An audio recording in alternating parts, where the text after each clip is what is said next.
Hello students, आज की class में हम मिसलेनियस चैप्टर 1 का करने वाले हैं। ये एक्सरसाइज इम्पॉर्टेंट भी है लेकिन आपके एग्जाम के लिए इम्पॉर्टेंट नहीं है। ऑफ कोर्स इसके अंदर प्रॉपर्टीज ऑफ सेट्स के ज़्यादा क्वेश्चंस दे रखे हैं आपको, और प्रॉपर्टीज ऑफ सेट्स के बारे में पीछे एक्सरसाइजेज में जिक्र भी नहीं किया है। तो मैंने इससे प्रीवियस लेक्चर में आपको एग्जाम्पल बताए थे। उस एग्जाम्पल्स में दो क्वेश्चन प्रॉपर्टीज ऑफ सेट्स के थे, कैसे करने थे वो आपको पता चला। आज मैं उससे रिगार्डिंग यहाँ पर क्वेश्चंस कराने वाला हूँ, लेकिन इससे पहले मैं आपको एक बात बता दूं कि अगर आप में से कोई स्टूडेंट्स जो सिर्फ 11th क्लास की प्रिपरेशन कर रहा है वो एक्सरसाइज के आज के लेक्चर को ना देखे, क्योंकि उसको जरूरत नहीं है, ये क्वेश्चंस पेपर में नहीं आते हैं। लेकिन अगर कोई स्टूडेंट्स उसके बाद भी चाहता है कि वो इसको इनहेंस करे, अपनी स्टडी में जोड़ के रखे, जैसे कि अगर आप कॉमर्स के स्टूडेंट्स हैं तो आप फाउंडेशन कोर्स ऑफ सीए के लिए जाएंगे। वहां पर 40 नंबर की मैथमेटिक्स है और उसके अंदर सेट थ्योरी आती है और प्रॉपर्टीज ऑफ सेट्स के क्वेश्चंस भी बनते हैं। अगर आप साइंस के स्टूडेंट्स हैं तो आप जेई मेंस के लिए जाओगे और वहां पर तो ये सेट थ्योरी के क्वेश्चंस बनेंगे ही। तो इसका मतलब ये हुआ कि अगर आप फ्यूचर में देखते हैं इस टॉपिक को तो ये लेक्चर आप लीजिए, अदरवाइज इस लेक्चर को आप मत लीजिए, क्योंकि ये टिपिकल होगा आपके लिए। ठीक है, चलो मैं इसे थोड़ा आसान करने की कोशिश करता हूं। सबसे पहले हम फर्स्ट क्वेश्चन ही कर लेते हैं। फर्स्ट क्वेश्चन तो इजी है, इसमें कुछ भी नया नहीं है। कहता है decide among the following sets which sets are subsets of one and another. कहता है आपको ये डिसाइड करना है कि इन चारों में से, देखो ए आपके सामने है, बी आपके सामने है, सी आपके सामने है और डी आपके सामने है, इन चारों में से कौन सा सेट एक दूसरे का सबसेट है। ओके, सबसेट के बारे में आपको पता है। तो सबसे पहले फर्स्ट क्वेश्चन कॉपी पे लिखिए। आप लिखेंगे ए इज इक्वल टू, इसे रोस्टर फॉर्म बनाइए जो लिखा हुआ है बिल्डर फॉर्म में। कहता है for all value of X, यानी कि X such that X belongs to real number, R का मतलब रियल नंबर, याद रखना। कहता है and X satisfy this equation, और ये इक्वेशन अगर सॉल्व करेंगे, आप इसे इक्वेशन को सॉल्व कर लीजिए अलग से, एक्स स्क्वायर माइनस का 8x प्लस का 12 इज इक्वल टू 0। तो आप देखेंगे तो x की वैल्यू कितनी हो जाएगी, 6 दूनी 12, यानी कि माइनस का 2 और माइनस का 6, x माइनस का 6। देखो ना, बिल्कुल क्लियर है ना भाई, x माइनस 2 x माइनस 6, दो इसके फैक्टर हो गए, 6 दूनी 12 होते हैं और 6 और 2 8 होते हैं। ठीक है, तो अगर आप देखोगे तो x की वैल्यू 2 आ गई और x की वैल्यू 6 आ गई, तो रोस्टर फॉर्म में x की वैल्यू 2 है और x की वैल्यू 6 है। अब आप b की वैल्यू देखेंगे तो b की वैल्यू आपके सामने है 2 4 एंड 6, और c की वैल्यू आपके सामने है, ये c है, और c की वैल्यू कितनी दे रखी है, वो दे रखी है 2 4 6 8 एंड सो ऑन टू, यानी कि इवन नंबर, और d की वैल्यू आपके सामने दे रखी है 6। तो ये कुछ नंबर्स दे रखे हैं आपको, ये कुछ सेट्स दे रखे हैं। अब आपको बताना है कौन किसका सबसेट है। तो पहले a से शुरुआत करते हैं। देखो a जो है उसमें 2 और 6 लिखा हुआ है, b के अंदर भी 2 और 6 लिखा हुआ है, तो यानी कि a is a subset of b। ए छोटा सेट है ना, बच्चा है, किसका बच्चा है, बी का बच्चा है। इसका मतलब हो गया कि ए जो है वो सबसेट है बी का। फिर ए और सी को चेक कर लेते हैं, तो 2 और 6 यहां लिखा है, यहां पर भी 2 6 है, यानी कि ए सबसेट है सी का, सी का भी सबसेट है। फिर ए और डी को चेक कर लेते हैं, तो डी का सबसेट नहीं है, आप देख सकते हो 2 जो है इसके पास नहीं है, तो इसका सबसेट नहीं है। तो ए को हमने हर किसी के साथ चेक कर लिया। अब बी को चेक करेंगे, क्या बी ए का सबसेट है, नहीं है। क्या बी सी का सबसेट है, यस, बी सबसेट ऑफ सी। उसके बाद क्या बी डी का सबसेट है, नहीं है, आपको नहीं दिख रहा, 2 और 4 इसमें नहीं है, ठीक है ना।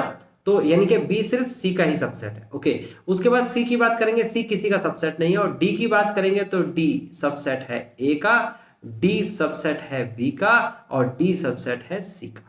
ये हमारा फाइनल आंसर आ गया फर्स्ट क्वेश्चन का, आप कर सकते हैं। और यही क्वेश्चन ऐसा क्वेश्चन था जो पिछली एक्सरसाइजेज जो आपको कराई है उससे रिलेट करता है। अब यहां 2 से लेकर और 12 तक के क्वेश्चंस, आगे जो 12 तक के क्वेश्चंस आने वाले हैं, यानी कि ये टोटल 10 क्वेश्चन, 11 क्वेश्चन है, बल्कि ये 11 के 11 क्वेश्चन प्रॉपर्टीज के क्वेश्चंस है, सेट की प्रॉपर्टीज के क्वेश्चंस है। कुछ प्राइवेट स्कूल्स में या कुछ स्कूल्स जब रिकमेंड करें कि ये क्वेश्चंस भी आपके क्लास में आएंगे, एग्जाम में आएंगे, तो आप इसे करिएगा, अदरवाइज ये पेपर में नहीं आते हैं, ये आउट ऑफ द कोर्स हो गए थे। ठीक है, फिलहाल कुछ टीचर्स लेकिन फिर भी इसे कराते हैं, कुछ प्राइवेट स्कूल्स के टीचर्स कराते हैं और उनके पेपर में भी आते हैं, तो इसलिए मुझे ये टॉपिक कराना पड़ रहा है। फिलहाल ये कॉपी कर लिया होगा आपने। मैं सेकंड क्वेश्चन से स्टार्ट करूंगा, लेकिन उससे भी पहले मैं कुछ बातें आपको बता दूं, क्योंकि प्रॉपर्टीज ऑफ सेट्स के बारे में आपको थोड़ी बहुत जानकारी हुई है, लेकिन उसको आप समेटने की कोशिश करते हैं। ठीक है, तो सबसे पहले आपको एक बात लिखनी है, ये सम इंपॉर्टेंट पॉइंट्स है, आप इसे सम इंपॉर्टेंट पॉइंट्स करके लिखिए। लिखिए सम यूजफुल पॉइंट्स, है ना, इन सेट। सेट्स के अंदर कुछ यूजफुल पॉइंट्स दे रखें। सबसे पहला पॉइंट है, और वो पॉइंट जो आपका यूज होगा वो होगा यहां पर element. This symbol is called element, है ना, elements of, okay, and this symbol is called subset. Okay, अब इन दोनों में फर्क बताने वाला हूं मैं आपको। देखो, अगर मान लीजिए आप, that is set A is equal to 1 and 2। Okay, set A एक एलिमेंट्स से बना है, कुछ एलिमेंट से बना है सेट ए, और वो क्या एलिमेंट्स है, 1 और 2। अब मैं आपसे कहूं 1 जो है वो एलिमेंट है ए का, 2 जो है वो एलिमेंट है ए का, याद रखना। लेकिन अगर मैंने कहा कि सेट ऑफ 1 यानी कि सेट बना दिया, तो ये आपका सबसेट कहलाएगा, क्योंकि अब ये सेट बन चुका है। अगर मैंने ऐसे करली ब्रैकेट लगा दिया तो ये सेट बन चुका है और ये सबसेट होगा ए का। ये बात आपको बिल्कुल क्लियर हो गई, क्योंकि पहले भी बताई थी। ठीक है, अभी मैं इसको थोड़ा सा और अच्छा बनाता हूं। देखिए, मैंने ए सेट के अंदर यहां पर 3 भी लिख दिया और करली ब्रैकेट के अंदर लिख दिया। अब करली ब्रैकेट के अंदर जो 3 है वो एलिमेंट है ए का, ध्यान से समझना। करली ब्रैकेट के अंदर जो 3 है वो एलिमेंट है ए का। आप देख सकते हो ये 3 के ऊपर करली ब्रैकेट लगाए, ये इस ए सेट का एलिमेंट है। एक एलिमेंट, दूसरा एलिमेंट 1 था और तीसरा एलिमेंट 2 है। तो बात क्लियर होती है। उसके बाद अगर मैं इसको सबसेट बनाना चाहता हूं तो इसके ऊपर एक और करली ब्रैकेट लगाना पड़ेगा, तब ये इसका सबसेट कहलाएगा।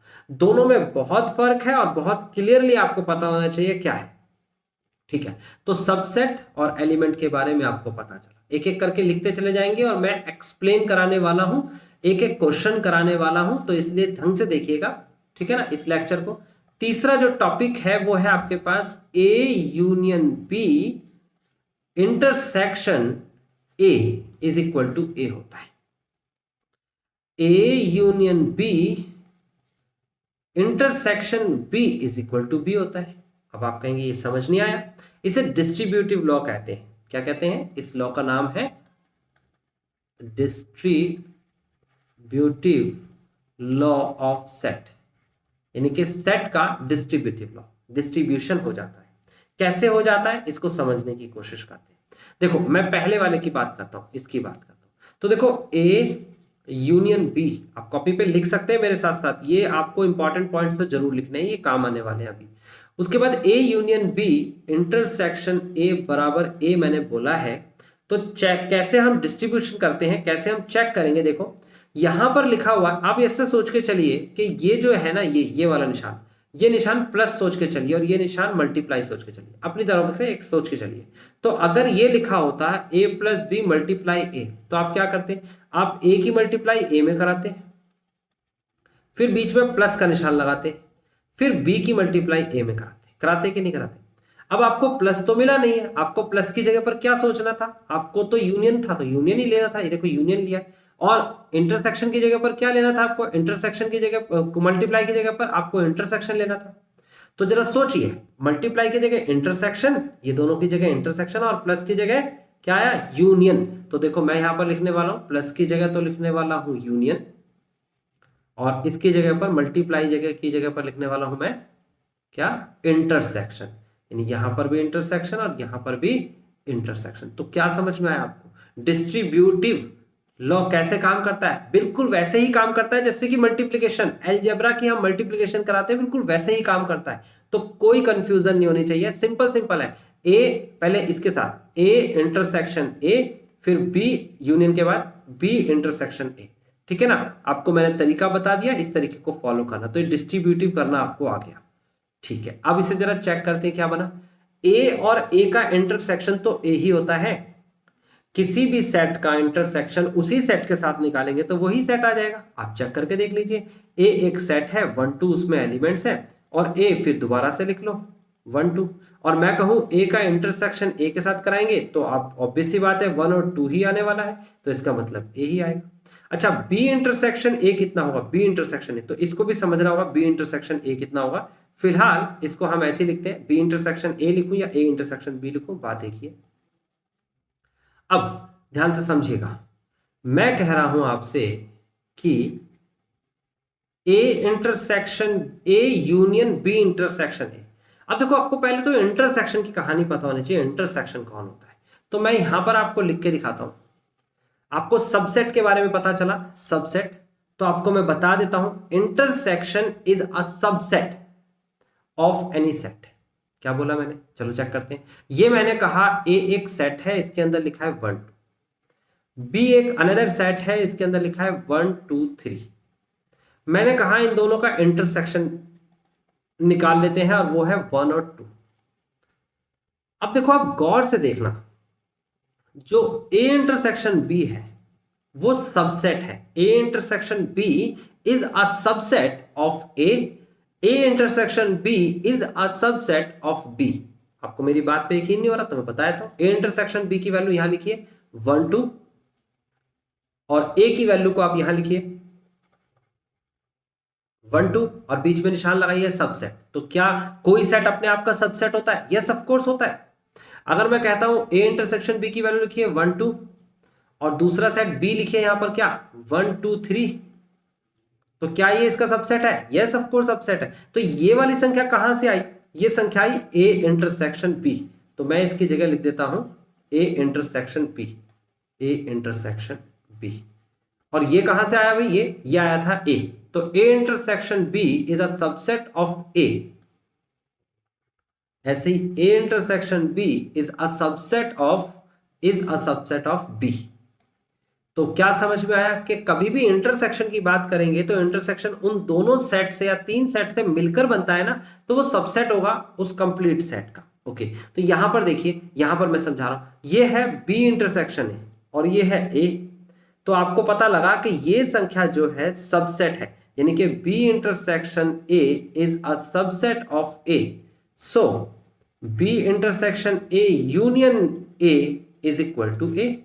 अगर कोई किसी का सबसेट होता है तो यूनियन में क्या आ जाएगा? वही संख्या आ जाएगी। जैसे कि अगर मान लीजिए मैंने कहा कि इसका सबसेट, ये सबसेट है इसका ए का, तो इन दोनों का यूनियन निकालेंगे। यूनियन देख लो, यहां से और यहां से यूनियन देख लो, तो क्या आएगा? ए ही आएगा। अगर ये सबसेट है इस बी का, तो इन दोनों का यूनियन निकालेंगे, तो यूनियन क्या आएगा? देखो, इसका यूनियन देखो बी ही आएगा। तो ये कॉन्सेप्ट जो है ये संख्या पर रखकर चेक किया जा सकता है, लेकिन आपको संख्या पर रखकर चेक नहीं करना है। ऑफ कोर्स मैंने आपको करके दिखाया ताकि आपके कॉन्सेप्ट क्लियर हो जाए, लेकिन आपको क्या करना है? आपको सिंपली इसको रूल को याद करना है, और वो रूल ये है कि A union B intersection A बराबर ए।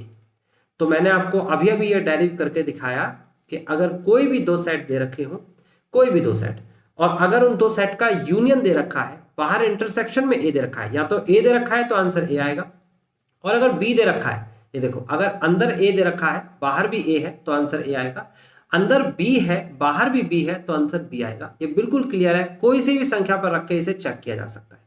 तो ये एक क्या बन गई? प्रॉपर्टी बन गई। इसे डिस्ट्रीब्यूटिव लॉ कहते हैं। अब इसी डिस्ट्रीब्यूटिव लॉ को एक और तरीके से चेक कर सकते हैं, और वो चेक करने का तरीका बिल्कुल सिंपल है। देखो, ये है तरीका कि आप ऐसे भी लिख सकते हो इसे, ये भी लिख लीजिए, चौथे पे लिख लेते हैं, चलो इसका नाम 4 डाल देते हैं, वैसे तो 3 बी कह सकता हूं मैं। 3 का ये तो पार्ट 1 है और ये पार्ट 2 है। तो दूसरे पार्ट में है A intersection B union A is equal to A, A intersection B union B is equal to B. तो बिल्कुल क्लियर हो रहा है यहां पर भी कि अगर आपको अंदर ए दे रखा है और बाहर भी ए दे रखा है तो आंसर ए आएगा, अगर अंदर बी दे रखा है बाहर भी बी दे रखा है तो आंसर बी आएगा। सिंपल सी प्रॉपर्टी बताई गई है। अगर आपको जरा सा इस पर डाउट हो, आप कोई भी रैंडम लिया गया सेट पर इसे फिट करके देखो, आपको समझ में आ जाएगा, या वेन डायग्राम से भी कर सकते हो। ठीक है, तो आप इसे जल्दी से कॉपी करें, इतने हिस्से को कॉपी कर लें, क्योंकि ये बार बार यूज होने वाला है, इसलिए आपको ये हिस्सा कॉपी कर लेना है। ठीक है ना। अब बात करते हैं हम आगे आपके सामने क्या है, देखिए आगे हमारे पास चौथा नंबर, ए माइनस बी क्या होता है? ए माइनस बी होता है A intersection B complement. a minus B is equal to a intersection b complement. देख लेते हैं इसको, वेन डायग्राम से देख सकते हैं, वैसे तो संख्या भी देख सकते हो आप, वेन डायग्राम दिखाया था मैं आपको। देखो वेन डायग्राम में ये a है, ये b है ना, ये आपके सामने a है, ये आपके सामने b। a माइनस बी मतलब a के वो सारे एलिमेंट्स लेने हैं जिसमें b कवर ना होता हो, तो आप कौन सा लेंगे वो एलिमेंट्स, ये आ गया आपका a माइनस बी। दिख रहा है a माइनस बी, a में से b को घटा दो।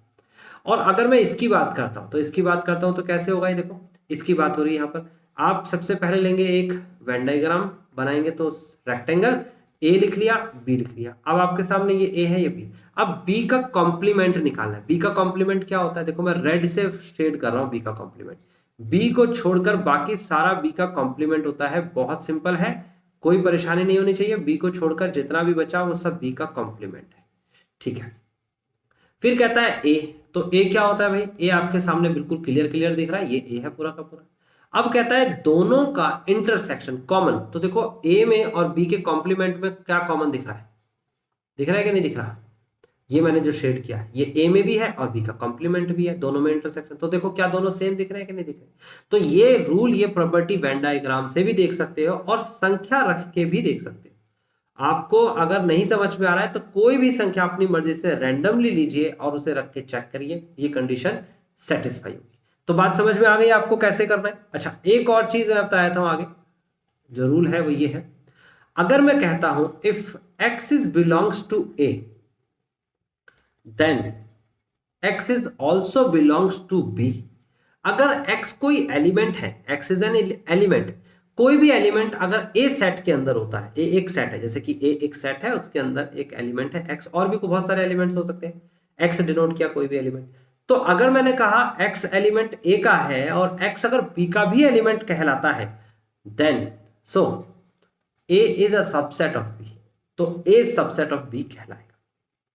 सेम इसी तरीके से इसे वाइस वर्सा कह सकता हूं, या फिर ऐसे बोल सकता हूं कि अगर X is a element of B, अगर एक्स बी का एलिमेंट है और उसके बाद देन हम प्रूफ कर पाए या साबित कर पाए कि एक्स जो है एलिमेंट ए का भी है, so B is a subset of A. ये कंडीशन भी लिखिए, कॉपी पे लिखिए, जल्दी से वीडियो को पॉज करिए और जल्दी से लिखिए।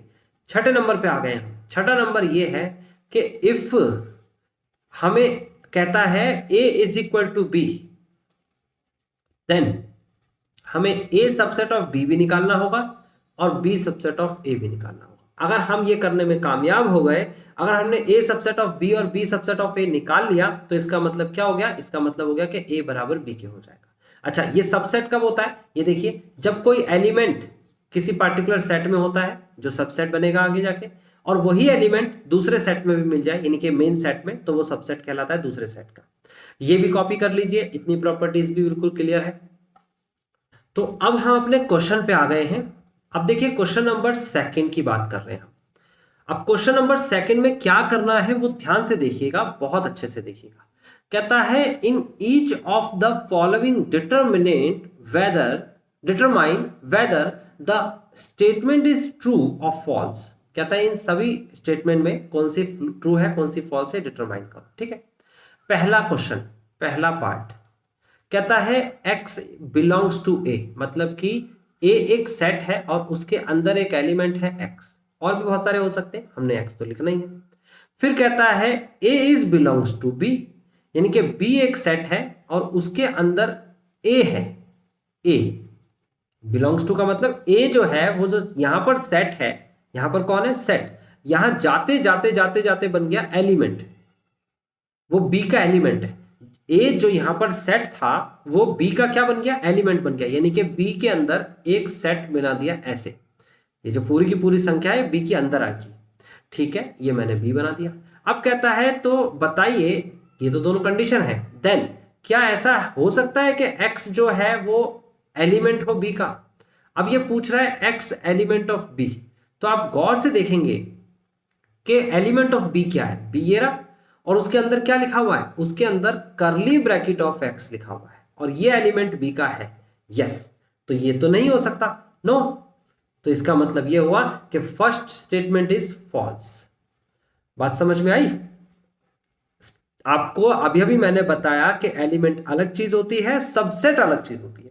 अब इसको x को आप क्या कह सकते हो, आप इसे एलिमेंट नहीं बोल सकते। अब ये पूरा का पूरा एक बॉन्ड हो गया और ये कंप्लीट एक कंडीशन को हम एक एलिमेंट बोलेंगे। यहां पर एलिमेंट x है क्योंकि ऊपर करली ब्रैकेट लगा हुआ है सेट के तौर पर, और यहां पर जो है वो एलिमेंट करली ब्रैकेट ऑफ x है और उसके ऊपर करली ब्रैकेट ये लगा हुआ है सेट के तौर पर।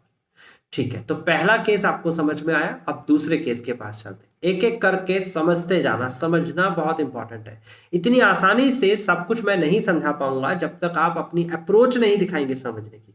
अगर आप हायर स्टडी के लिए जा रहे हैं, अगर आप कॉम्पिटिटिव एग्जाम्स को देख रहे हैं, तो फिर इसको समझना होगा बहुत डिटेल में।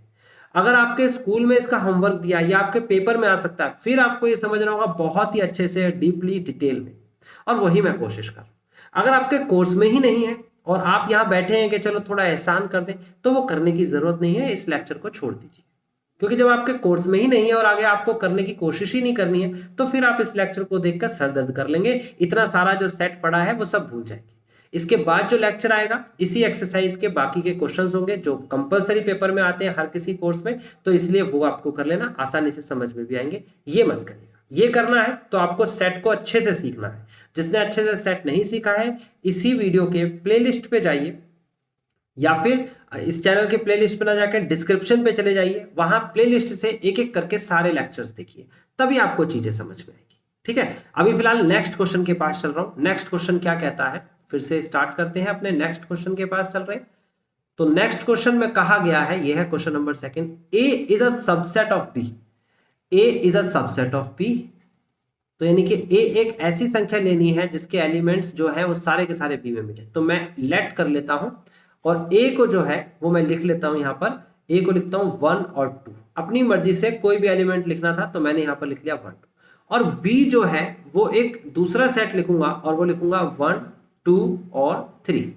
मैं 1 2 भी लिख सकता हूं, 1 2 3 भी लिख सकता हूं, 1 2 3 4 भी लिख सकता हूं। बस मुझे इतना ध्यान रखना है कि ए जो है वो सबसेट है बी का। इसका मतलब ये हुआ कि ए के सारे एलिमेंट्स बी में आने चाहिए, आ रहे। फिर कहता है कि बी जो है वो एलिमेंट है सी का, बी एलिमेंट है सी का। अब बी जो पूरा का पूरा यहां पर ये क्या था, यहां पर ये सेट था, जो यहां पर सेट है ना वो सी का जो है एलिमेंट बन जाएगा। क्या बन जाएगा, वो सी का एलिमेंट बन जाएगा। जो यहां पर सेट है वो अगले वाले क्या नाम है, सेट का एलिमेंट बन जाएगा, यानी कि कुछ ऐसे बन जाएगा 1 2 3। ये पूरा का पूरा एक एलिमेंट बन गया। आगे भी कुछ हो सकता है, 4 हो सकता है, 5, कुछ भी हो सकता है, लेकिन बी कंप्लीटली उठ के यहां आ गया। अब अगर मैं कहूं सी के अंदर कितने एलिमेंट्स है, तो आप कहेंगे सर सी के अंदर पहला एलिमेंट ये है, दूसरा एलिमेंट ये है और तीसरा एलिमेंट ये है। ये एलिमेंट्स आप देखेंगे। ओके, अब आगे बढ़ जाते हैं। इसने क्या कहा, तो अगर ऐसी सिचुएशन है तो क्या ए जो है वो एलिमेंट ऑफ सी होगा। तो जरा चेक करो, 1 और 2, ए जो है एलिमेंट का मतलब ये 1 और 2, ये पूरा का पूरा, क्या ये पूरा का पूरा कहीं सी में है। तो आप कहोगे नहीं सर 1 2 तो नहीं है, हाँ 1 2 3 है और वो तो ए के पास नहीं है। तो इसका आंसर भी क्या आ गया, पहले का आंसर भी फॉल्स था तो दूसरे का आंसर भी क्या आ गया, फॉल्स। ऐसा तो पॉसिबल ही नहीं है, यानी कि A is not element of C, element of C. तो बात समझ में आ गई। अब जल्दी से इसे कॉपी करिए, फिर उसके बाद आगे क्वेश्चन पे चलते हैं। ये कॉपी जरूर करिए।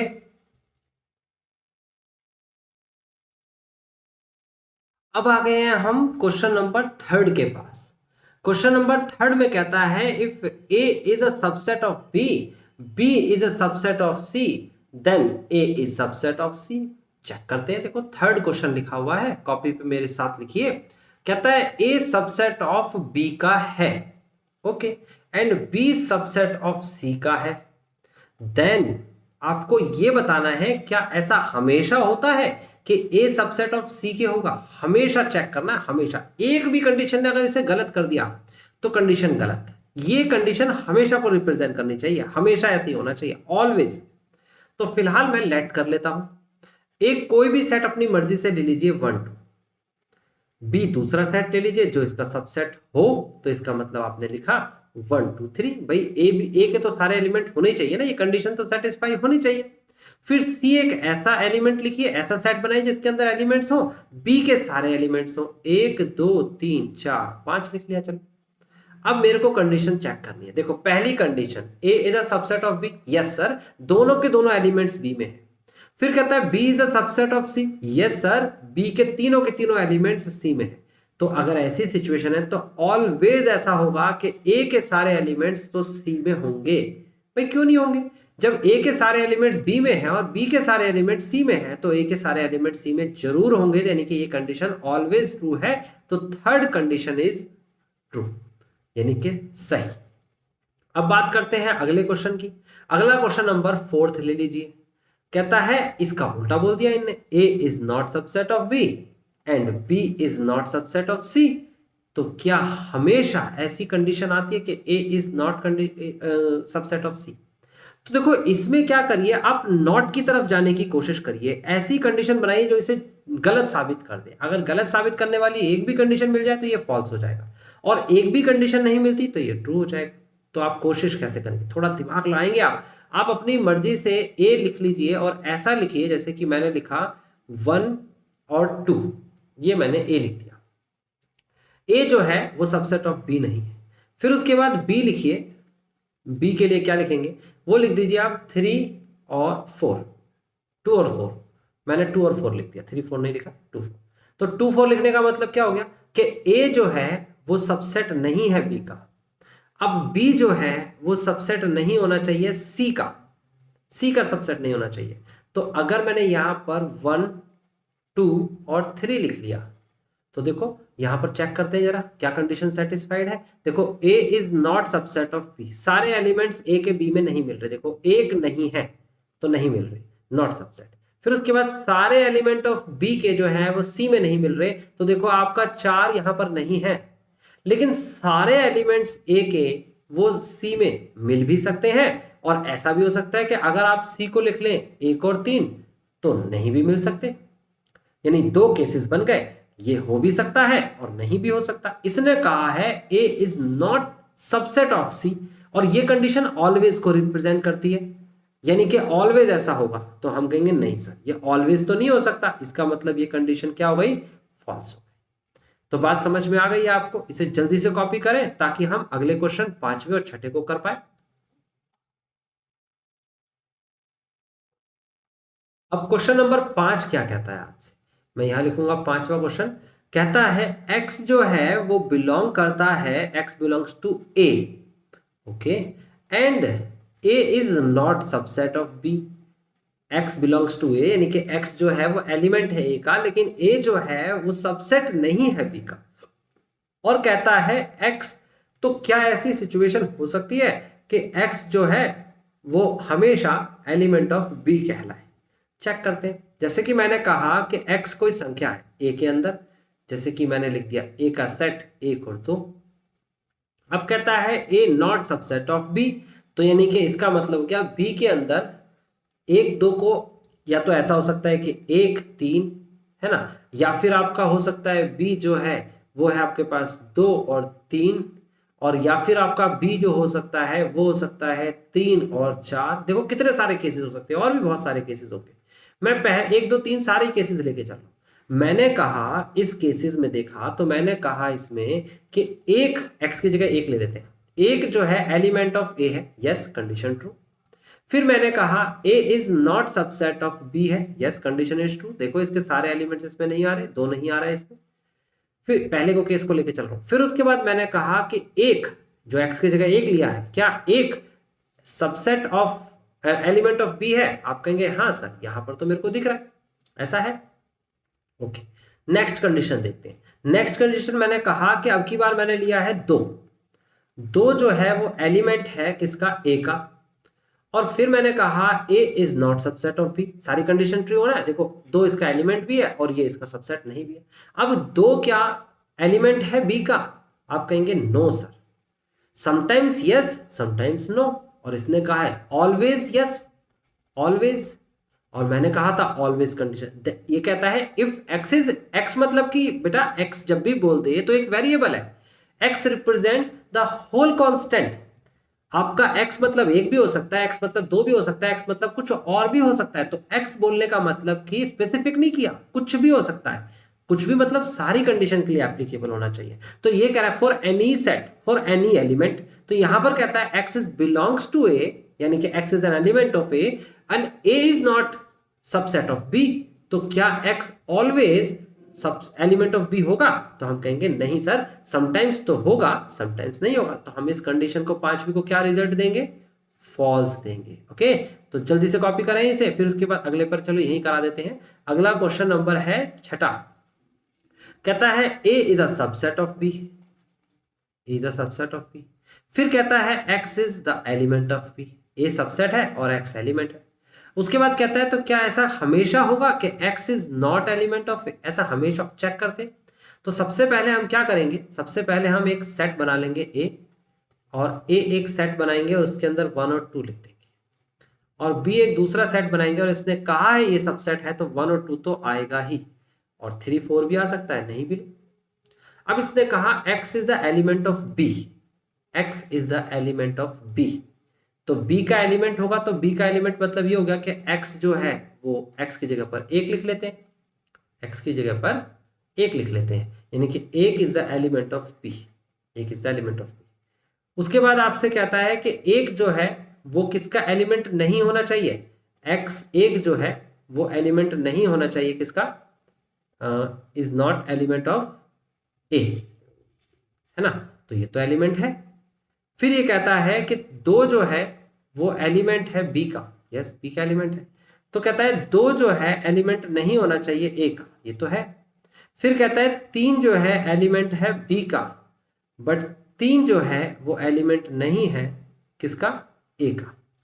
तो अब इसने कंडीशन में क्या पूछा है, इसने कंडीशन में पूछा है कि ए अगर सबसेट बी का है एंड x जो है एलिमेंट नहीं है b का, x जो है एलिमेंट है नहीं b का, तो क्या a भी एलिमेंट नहीं होगा? तो अभी तक के मैंने जितने भी केसेस लिए वो एलिमेंट हैं। अब मैं एक केस लेता हूं जो एलिमेंट नहीं है b का, तो b का एलिमेंट नहीं है वाला केस कौन सा, चलो 4 ले लेते हैं। 4 एलिमेंट नहीं है b का, तो 4 एलिमेंट नहीं है, इसका मतलब क्या हो गया, यहां पर मैंने क्या लिखा, यहां पर मेरे को यस लिखना था, ये मेरे को यस लिखना था, yes this is the element, है ना, दिस इज एन एलिमेंट। एक एलिमेंट है ए का, 2 भी एलिमेंट है ए का, लेकिन 3 नहीं है।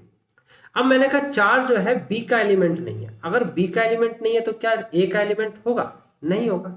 5 जो है वो बी का एलिमेंट नहीं है, तो क्या ए का एलिमेंट होगा, नहीं होगा। यानी कि ये कंडीशन ऑलवेज ऑलवेज ट्रू बन रही है कि अगर कोई एलिमेंट बी का ही नहीं है तो ए का भी नहीं होगा, ऑलवेज, ये कंडीशन ऑलवेज ट्रू है। अगर कोई एलिमेंट ए का है, देखो ये रहा बी का एलिमेंट है ना, तो वो ए का एलिमेंट हो भी सकता है, बी का एलिमेंट है तो वो ए का एलिमेंट नहीं भी हो सकता। समझ में आ रही है, करेक्शन कर लेना, ये मैंने थोड़ा गलत कर दिया था, यहां पर क्या कहा है एलिमेंट, और यहां पर भी क्या कहा है एलिमेंट, यानी कि ये जो 1 और 2 है बी का एलिमेंट है, देखो बी में है तो ए में भी है, बी में है ए में नहीं है, ऐसा हो सकता है। लेकिन जो बी में ही नहीं है, यहां बोला है बी में ही नहीं है, यहां पर बी में नहीं बोला है ना, बी में ही नहीं है ये वाला केस, है ना, तो जो बी में ही नहीं है तो ए में भी नहीं होगा। बात क्लियर कर लेना बिल्कुल, ठीक है ना, ओके। तो इसको जल्दी से कॉपी करो, हम तीसरे क्वेश्चन पे बढ़ जाते हैं।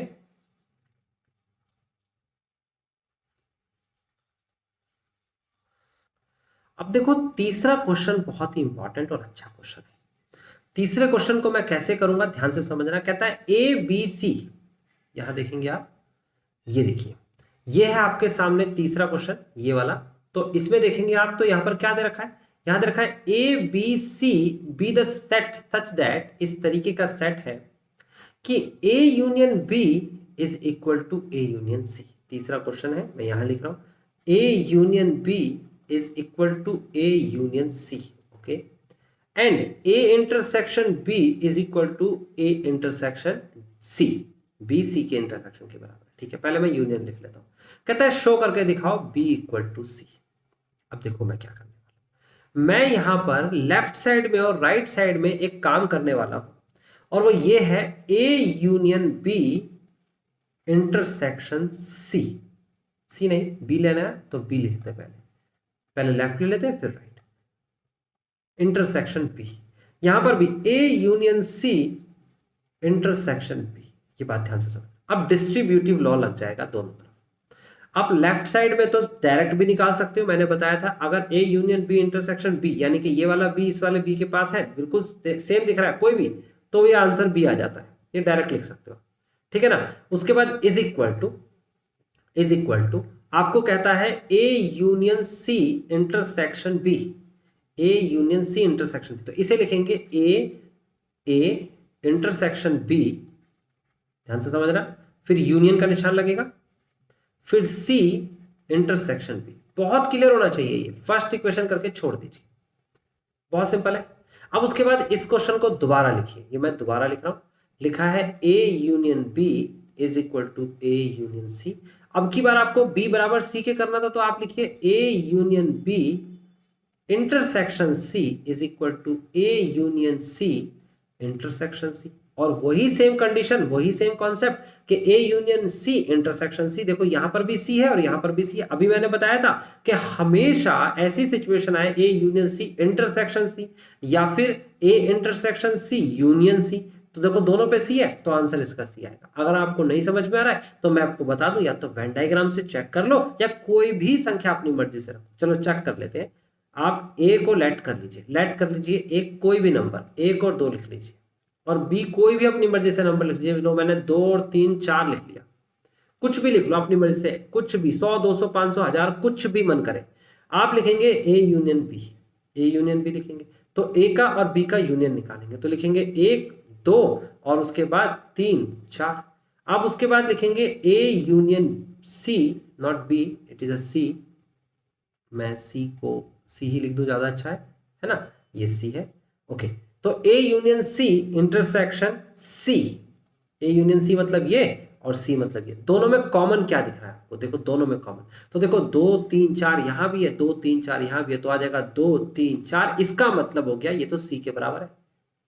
आप चेक कर सकते हो। अगर मैं आपसे कहूं ए यूनियन सी इंटरसेक्शन ए, अगर मैं इसका ए से इंटरसेक्शन निकालूंगा तो ए ही आएगा इसका आंसर। तो बिल्कुल क्लियर आपके सामने होना चाहिए, ये प्रॉपर्टी है, ये लॉ है जो मैंने लिखवाया था आपको, सेट की प्रॉपर्टीज हैं, आप उसे याद जरूर करेंगे। नहीं लिखा है तो पहले आप उसे लिख लें अपनी कॉपी पे, ये जरूरत पड़ने वाली है इसकी। तो इस पूरे का आंसर तो बन गया सी, क्योंकि अंदर भी सी बाहर भी सी। अब इधर आ जाते हैं, लेफ्ट में आ जाते हैं। लेफ्ट में क्या कहता है, डिस्ट्रीब्यूटिव, तो क्या हो जाएगा डिस्ट्रीब्यूटिव, ये हो जाएगा आपके सामने ए इंटरसेक्शन सी, फिर यूनियन, फिर उसके बाद बी इंटरसेक्शन सी। बहुत सिंपल है कि नहीं है, बहुत सिंपल है, सीधा सीधा डिस्ट्रीब्यूटिव कर दिया आपने। अब ऐसा करने के बाद आप इसे देखेंगे, जो ये गिवन है ए इंटरसेक्शन बी बराबर ए इंटरसेक्शन सी, आप इस ए इंटरसेक्शन सी की जगह पर लिख सकते हैं ए इंटरसेक्शन बी। लिख सकते हैं कि नहीं लिख सकते, बिल्कुल लिख सकते हैं। अगर आपको कंफ्यूजन हो तो इसे देख लीजिए, आपको यहां पर इसका रीजन जरूर देना पड़ेगा। आप लिखेंगे बिकॉज ये हमें गिवन है ए इंटरसेक्शन बी बराबर A intersection C, this is the reason कि ए इंटरसेक्शन सी की जगह ए इंटरसेक्शन बी लिख दिया, रिप्लेस कर दिया और बाकी कुछ नहीं किया। इसे हमने इक्वेशन नंबर सेकंड का नाम दे दिया। अब जरा चेक करो, फर्स्ट इक्वेशन है और सेकंड इक्वेशन है, चेक करो, A intersection B, A intersection B, union C intersection B, B intersection C. अब भाई बी सी का इंटरसेक्शन हो या सी बी का इंटरसेक्शन हो, बात तो एक ही है। तो यानी कि फर्स्ट और सेकंड लिखेंगे, from equation first and second B is equal to C, और यही हमें शो करना था। तो ये हो गया हमारे पास B is equal to C, hence proofed, ये हमने प्रूफ कर दिया। बात क्लियर हो गई होगी आपको, अगर क्लियर हो गई है तो इसे कॉपी पे लिखिए, दिमाग लगाइए और बहुत आसान बनाइए, ठीक है। चलिए आगे क्वेश्चन पे चलते हैं, क्वेश्चन नंबर 4 पे आ गए हम। अब देखिए हमारे पास आया है क्वेश्चन नंबर 4, कहता है show that the following 4 conditions are equivalent. Equivalent मतलब कि ये एक ही है सब के सब, ये आपको अलग अलग देखने में लग रहे हैं, सब एक ही है। चेक करते हैं। सबसे पहले हम फोर्थ का फर्स्ट पार्ट देखेंगे, तो फर्स्ट पार्ट है आपके सामने ए सबसेट ऑफ बी। अब हम क्या करते हैं, इसको कुछ नहीं करते, इसको ऐसे ही छोड़ देते हैं। यानी कि हम सेकेंड पार्ट को, थर्ड पार्ट को और फोर्थ पार्ट को अगर ये बना दें ए सबसेट ऑफ बी, तो फिर हमारा आंसर आ जाएगा। अब हम कैसे बनाएंगे, तो सेकेंड पार्ट को हम साथ में लेते हैं। कहता है a minus B is equal to 5, A में से बी को हटाएंगे तो 5 आएगा। अब देखो आपको कभी भी ऐसी सिचुएशन हो, देखो कभी आप कॉम्पिटिटिव एग्जाम्स में बैठे हो तो वहां पर ये प्रॉपर्टीज जैसे मैं बता रहा हूं वैसे नहीं बतानी, आपको क्या करना है, आपको कंडीशन को एज्यूम करके सोचना है। तो एज्यूम कैसे करना है, देखो आप 3 कंडीशन बनाइए, या तो आपका ए लिखिए 1 2 और बी भी लिखिए 1 2, यानी कि दोनों बराबर, या फिर लिखिए ए बराबर 1 2 3 और बी लिखिए 1 2, यानी कि ए बड़ा है और बी छोटा है, या फिर लिखिए ए बराबर 1 2 और बी बराबर 1 2 3। ऐसे 3 कंडीशन अपनी मर्जी से बना लीजिए, ठीक है ना। अब आप देखिए क्या करेंगे, आपको कहता है कि ए में से बी को घटाएंगे तो 5 आना चाहिए। तो देखो ए में से बी घटाना 5 मतलब आप ए में से बी घटा के देखो, यहां पर ए के सारे एलिमेंट लेने हैं लेकिन बी वाले एलिमेंट को घटा देना है। तो ए बी के पास आ रहा है, नहीं लिखेंगे। 2 एक के बाद 2 बी के पास आ रहा है, नहीं लिखेंगे। तो आंसर क्या आ गया 5। यहां देखो 1 बी के पास आ रहा है, नहीं लिखेंगे ए माइनस बी में। फिर उसके बाद 2 बी के पास आ रहा है, नहीं लिखेंगे। सी जो है वो बी के पास नहीं है, यानी कि 3 जो है, सॉरी नॉट सी 3, तो 3 को लिख देंगे, यानी कि सेट के अंदर 3 आ जाएगा, यानी कि ए में से बी घटाया तो 3 आया। यहां पर देखिए अगर ए में से बी को घटाएंगे तो क्या आएगा, आप देखिए ए में से बी घटाते हैं तो 1 बी के पास है, नहीं लिखेंगे। 2 बी के पास है, नहीं लिखेंगे, तो 5 आ गया। तो आप गौर से देखेंगे कि 3 सिचुएशन है, 3 सिचुएशन। उन 3 सिचुएशन में से कि a माइनस बी 5 कब आता है, वो जब आएगा जब सारे के सारे एलिमेंट जो a के हैं वो सारे के सारे एलिमेंट b में होंगे। एक्स्ट्रा हो सकते हैं लाइक दिस, लेकिन सारे होने चाहिए इसमें। अगर a के सारे एलिमेंट b में नहीं है तो इसका मतलब क्या हुआ कि उनका माइनस करने के बाद आंसर 5 नहीं आएगा। और अगर a के सारे एलिमेंट b में है तो फिर वो क्या बनेगी कंडीशन, वो condition A subset of B, यानी कि ये बनेगी कि नहीं बनेगी। देखो जरा, पहला केस और ये तीसरा केस सबसेट बन रहा है, दूसरा वाला नहीं बन रहा है, लेकिन ये 5 भी तो नहीं आ रहा है ना। तो हम लिखेंगे इस केस में if a minus B is equal to 5, आप लिखेंगे देर इज नो x, यानी कि ऐसा कोई x नहीं है, कोई ऐसा x नहीं है कि x जो है वो एलिमेंट ऑफ a तो है एंड x जो है वो एलिमेंट नहीं है b का। यानी कि इस सिचुएशन में ऐसे x की कोई वैल्यू नहीं है कि वो a का एलिमेंट तो है लेकिन b का एलिमेंट नहीं है। जरा चेक करो, पहला देखो, ये पहला केस है, इसमें देखो 1 जो है a का एलिमेंट है, b का भी है। 2 जो है a का एलिमेंट है, b का भी है। कंडीशन सेटिस्फाइड, यस, ऐसा होता है। यहां पर देखो तीसरा वाला केस जो 5 को रिप्रेजेंट कर रहा है, 5 वाला देखना, नहीं तो 5 हो ही नहीं रहा। तो 1 जो है b के पास भी है, 2 जो है b के पास भी। ऐसी कोई सिचुएशन नहीं है कि x a का एलिमेंट तो है b का नहीं है। So always we have x belongs to a, then if x belongs to a then x also belongs to b। और मैंने आपको बताया था स्टार्टिंग में, अगर x a में भी बिलोंग करता है और b में भी हो गया, अगर a में बिलोंग करता है और वो b में भी है, ज्यादा है फर्क नहीं पड़ता, लेकिन x तो है ना b में। सो या फिर हैंस लिख सकते हैं, hence a subset of b। तो क्या समझ में आया आपको बिल्कुल क्लियरली समझ में आ गया कि अगर ये कहता है आपसे कि ऐसी कोई सिचुएशन बन ही नहीं सकती कि x जो है, यानी कि कोई x, मतलब घबराओ मत x से, x की जगह कोई भी संख्या ले लो, x मतलब सारी संख्या, यानी एक लिया, एक a का एलिमेंट है, b का भी एलिमेंट है एक, तो ऐसी सिचुएशन बनेगी, ये वाली सिचुएशन बनेगी। और ऐसी सिचुएशन बनी तो वो सबसेट कहलाएगा, यानी कि सेकंड वाले को मैंने फर्स्ट के इक्वल कर दिया। कॉपी करो जल्दी से ताकि हम तीसरे वाली सिचुएशन पे चलें। तीसरी वाली सिचुएशन क्या कहती है, ये वाली सिचुएशन, ये देख लेते हैं।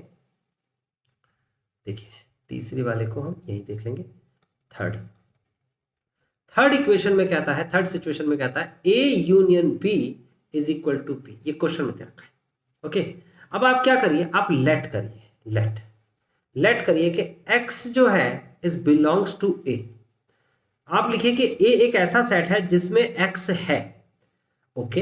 अब b कुछ भी हो, b कुछ भी ले लो, x जो है वो a यूनियन b में तो होगा, यानी कि x जो है वो बिलोंग करेगा a यूनियन b में। कुछ भी ले लो b, चेक करते हैं। आपकी बात आपको मेरी नहीं समझ में आ रही तो चेक करते हैं। a की वैल्यू अपनी मर्जी से कुछ भी ले लो, 1 2 ले लिया। अब b की वैल्यू आप कुछ भी ले लो, कुछ भी आप ले लो, 1 2 3, आप ले लो बी की वैल्यू 2 3 4, आप ले लो बी की वैल्यू 6 7, आप कुछ भी ले लो 6 7, आप कहोगे सर जी रैंडमली कुछ भी ले लो, कुछ भी ले लो। जब इन दोनों का यूनियन करेंगे या फिर इन दोनों का यूनियन करेंगे या फिर इन दोनों का यूनियन करेंगे, वो यूनियन में 1 और 2 तो आएगा ही। देखो चेक करो। ओके, ये बात क्लियर। अब ए यूनियन बी जो है वो बराबर दे रखा है बी के, ए यूनियन बी बी के बराबर दे रखा है, क्वेश्चन में दे रखा है, हमने नहीं दे रखा। हमने तो यहां तक चेक करने के लिए इतने सारे बी बनाए। अब कह रहा है ए यूनियन बी बी के बराबर है। ठीक है, अगर ए यूनियन बी बी के बराबर है तो एक्स बिलोंग्स टू बी, भाई इसकी जगह बी आ जाएगा, गिवन है, यहां पर लिख देंगे गिवन, गिवन से लिखा हमने। तो अगर ये बी के बराबर है, देखो मैंने क्या बोला, if x belongs to a then x also belongs to b, so a is a subset of b। ये कंडीशन मैंने स्टार्टिंग में बताई थी कि अगर a जो है वो x जो है a का एलिमेंट होता है, b का भी हो जाता है, तो इसका मतलब वो उसका सबसेट कहलाएगा। इक्वल तो अभी नहीं कंसीडर कर सकते, b के अंदर और बहुत सारी संख्याएं भी हो सकती हैं, है ना, इसके अलावा भी बड़ी भी हो सकती है संख्या, लेकिन सबसेट तो कहलाएगा। अगर बी भी सबसेट ऑफ ए का कहला दिया जाए तो फिर इक्वल भी आ जाएगा। ऐसे क्वेश्चन भी आगे आने वाले हैं। ठीक है, अब चौथी कंडीशन और देख लेते हैं। चौथी कंडीशन में क्या कहता है, ये कहता है A intersection B is equal to A. चौथा केस भी देख लेते हैं। चौथा केस है A intersection B is equal to A, question में दे रखा है, हम लिखेंगे let X belongs to A, यानी कि कोई भी एलिमेंट ए में बिलोंग करता है। अगर ए में बिलोंग करेगा भाई, सो x is also belongs to a intersection। भाई इंटरसेक्शन में a तो आएगा ही, चेक करो कैसे भला। अगर x a में बिलोंग करेगा तो x a इंटरसेक्शन b में भी बिलोंग करेगा। और ऐसा क्यों होगा तो मैं बता देता हूं, ऐसा क्वेश्चन में दे रखा है कि a बराबर इंटरसेक्शन के है, ऐसा क्वेश्चन में दे रखा है, because a is equal to a intersection b, इस वजह से आएगा। ओके, बात क्लियर होती है। और अगर कोई संख्या ए इंटरसेक्शन बी में आती है, अगर कोई संख्या ए इंटरसेक्शन बी में आती है, तो इसका मतलब कि x बिलोंग्स टू बी भी होगा। चेक कर लो कि अगर कोई संख्या ए में है और ए इंटरसेक्शन बी ए के बराबर है, तो जो भी x होगा वो बी में भी बिलोंग करेगा। और ऐसी सिचुएशन होती है, hence A is a subset of B. तो देखिए ये कितनी आसानी से निकल चुका है। चेक करने का तरीका भी मैंने बता दिया है। कंडीशंस मैंने कहा है ऐसे ही सोचनी पड़ेगी, थोड़ा सा एडवांस है आपके स्टैंडर्ड के लिए, बट इसे आपको करना पड़ेगा। जल्दी से कॉपी करिए। अब हमारे सामने क्वेश्चन नंबर 5 आ गया है। कहता है show that if A subset of B, इसने कहा है 5वें में ए सबसेट है बी का। ओके, देन आपको कहता है C minus B also the subset of C minus A, show करके दिखाओ। तो अब आपको जो शो करना है उसके लिए आप क्या करेंगे, आप लेफ्ट साइड लेके चलिए। आपको कहता है C minus B also the subset of C minus A. कोई किसी का भी सबसेट बनाने के लिए मैंने एक कंडीशन बताई थी। मैंने कहा अगर आप कहते हो ए सबसेट ऑफ बी, तो आप कैसे कहोगे, आप एक एलिमेंट x लीजिए और कहिए कि x जो है वो बिलोंग करता है a के अंदर, देन अगर x b के अंदर भी बिलोंग कर जाए तो a सबसेट b का होता है। बिल्कुल क्लियर सा कॉन्सेप्ट है, ये लेके चलना है आपको। तो यहां पर इसी कॉन्सेप्ट के अकॉर्डिंग हम बातें करेंगे। तो यहां पर हम क्या करते हैं, हम लेट कर लेते हैं x belongs to c minus B. x belongs to c minus B का मतलब ये हुआ कि x जो है एक एलिमेंट है, एक संख्या है जो c माइनस बी में है। अगर c माइनस बी में है तो इसका मतलब जानते हो क्या होता है, इसका मतलब है x belongs to c but x is not belongs to b। ये बात समझ नहीं आई, इसको हमें ऐसे ही समझाना होगा। हम c एक संख्या लिख लेते हैं और वो लिख लेते हैं 1 2, और उसके बाद b एक दूसरी संख्या लिख लेते हैं और वो लिख लेते हैं आप c माइनस बी है ना, तो इसे लिख लेते हैं c को 1 2 3, 1 2 और 3 लिख लेते हैं, है ना, c को, और b को लिख लेते हैं हम 1 और 2। अब देखो c में से b को घटाना है, और घटाना बिल्कुल क्लियर आना चाहिए आपको अब तक, है ना। आप देखो c में से b कैसे घटाएंगे, c के एलिमेंट सारे लेने होते हैं, b वाले को छोड़ देते हैं। तो c के एलिमेंट देखिए 1 b में है, छोड़ दो, 2 b में है, छोड़ दो, 3 यस b में नहीं है तो ले लो। तो ये आ गया एक एलिमेंट, है ना, 3। अब जो आपने लिखा है कि x belongs to c minus B, तो फिलहाल मैं लिखता हूं 3 belongs to c minus B. 3 c minus B में तो है, बट 3 जो है, देखो केस c में तो मिलेगा, c में तो मिलेगा, बट 3 जो है b में नहीं मिलेगा। आप गौर से देखो, बिल्कुल केस कॉन्सेप्ट बिल्कुल क्लियर है, कोई सा भी केस ले लो आप। x मतलब रैंडम वैल्यू ली गई है, ओके, यानी कि b में नहीं मिलेगा भाई, नहीं मिलेगा मतलब नॉट, ओके। सी में तो मिलेगा बट बी में नहीं मिलेगा। यहां तक की बात समझ में आती है, ठीक है। अब आगे बढ़ जाते हैं। आगे इसने क्या कहा है? आगे इसने कहा है कि A is a subset, A is a subset of B, A is a subset of B, यानी कि ए एक ऐसा सेट है जो बी का सबसेट है, यानी कि ए के सारे एलिमेंट्स बी में आते हैं, यानी कि 1 2 तो आता ही है और बस इतना ही आएगा, 1 और 2, या 1 भी लिख सकते हो आप ऐसा भी लिख सकते हो 1 आया, या ऐसा भी लिख सकते हो 1 की वैल्यू 2 आए, है ना। ए इनमें से कुछ भी हो सकता है, क्योंकि देखो ए जो है अगर 1 हुआ तो भी सबसेट ऑफ बी कहलाएगा। देखो ये रहा बी, है ना, ये रहा बी आपका subset of B, A subset of B. अगर ये वाला केस लेंगे तो भी ए सबसेट ऑफ बी, अगर ये वाला ए का केस लेते हैं तो भी ए सबसेट ऑफ बी, ठीक है। अगर मैंने कहा कोई एलिमेंट बी में ही नहीं है, देखो बी में ही नहीं है, 3 बी में ही नहीं है, तो क्या ए में हो सकता है? हो सकता है? नहीं हो सकता। तो जो एलिमेंट कभी बी में ही नहीं है तो ए में भी कभी नहीं हो सकता। बात समझ में आ रही है कि जो एलिमेंट बी में ही नहीं है वो कभी भी ए में नहीं हो सकता। इसका मतलब ये हुआ कि लिखेंगे if X is not belongs to B and A subset of B, so यहां पर इसे रब कर देते हैं थोड़ा सा, यहां लिखते हैं सो अगर कोई एलिमेंट बी में ही नहीं है और ए सबसेट है बी का, यानी कि ए जो है वो छोटा सेट है, छोटा सेट किसका, किससे छोटा? बी से छोटा, और बी में भी एक्स नहीं है तो बी से तो बना ही है ये, ए जो है बी से ही बना है, और एक्स बी में नहीं है तो इसका मतलब ए में भी नहीं होगा। X is not belongs to A, X is not belongs to A, ठीक है, बात समझ में आती है। अब जरा सोचिए, आप देखिए यहां पर इसको, x जो है वो किसको बिलोंग करता है? c को, यानी कि x is the element of c, और यहां पर अभी हमने बताया x is not element of a, c का एलिमेंट तो है a का नहीं है, तो इन दोनों को मिला के ऐसा नहीं लिख सकते कि x जो है, x लिख देता हूं, x is the element of c minus A. Check करो, एकदम ढंग से चेक करो। मैंने कहा x जो है c का एलिमेंट तो है लेकिन x a का एलिमेंट नहीं है, तो अगर मैं c में से a घटा दूं, c कहां है? ये रहा। a कहां है? कोई सा भी ले लो, चलो पहला ले लेते हैं। c में से a घटा दूं तो आंसर आएगा 3। 3 जो आया वो 3 जो है वो किसके अंदर नहीं होगा? वो x इसके अंदर तो है, a के अंदर तो नहीं होगा ना। सिंपल है, बिल्कुल क्लियर है। आप किसी और से भी चेक करके देख सकते हो, मैंने ऑप्शन दे दिए आपको। तो इसका मतलब ये हुआ कि हमारी कंडीशन 2 बनी। क्या बनी? मैंने कहा लेके तो चले थे हम ये कि x belongs to c minus B, और हमारा आंसर बना यहां पर ये कि x also the belongs to c minus A, c minus B A लेके चले थे, c माइनस ए के बिलोंग हो गया, ये हमारा आंसर है। तो अगर ये दोनों बिलोंग करते हैं, लिखेंगे ये नंबर 1 डाल दो, ये नंबर 2 डाल दो, तो लिखेंगे from equation first and second, first और सेकेंड से c minus B is a subset of c minus A, और इसकी बात साबित कर दी हमने, ये c minus B is a subset of c minus A. Check कर लो, अच्छे से चेक कर लो, दोबारा से चेक कर लो और तसल्ली से करो, कोई जल्दीबाजी मत करो, तब आपको चीजें समझ में आएगी। मैं आपको साथ साथ इसके एग्जांपल्स के साथ बताता जा रहा हूं, जिसके जो आपके दिमाग में इमेज आएगी, ओके, और फिर उसके बाद पता लग पाएगा आपको कैसे सॉल्व होगा। चलो जल्दी से कॉपी करो, हम अगले क्वेश्चन पे चलते हैं।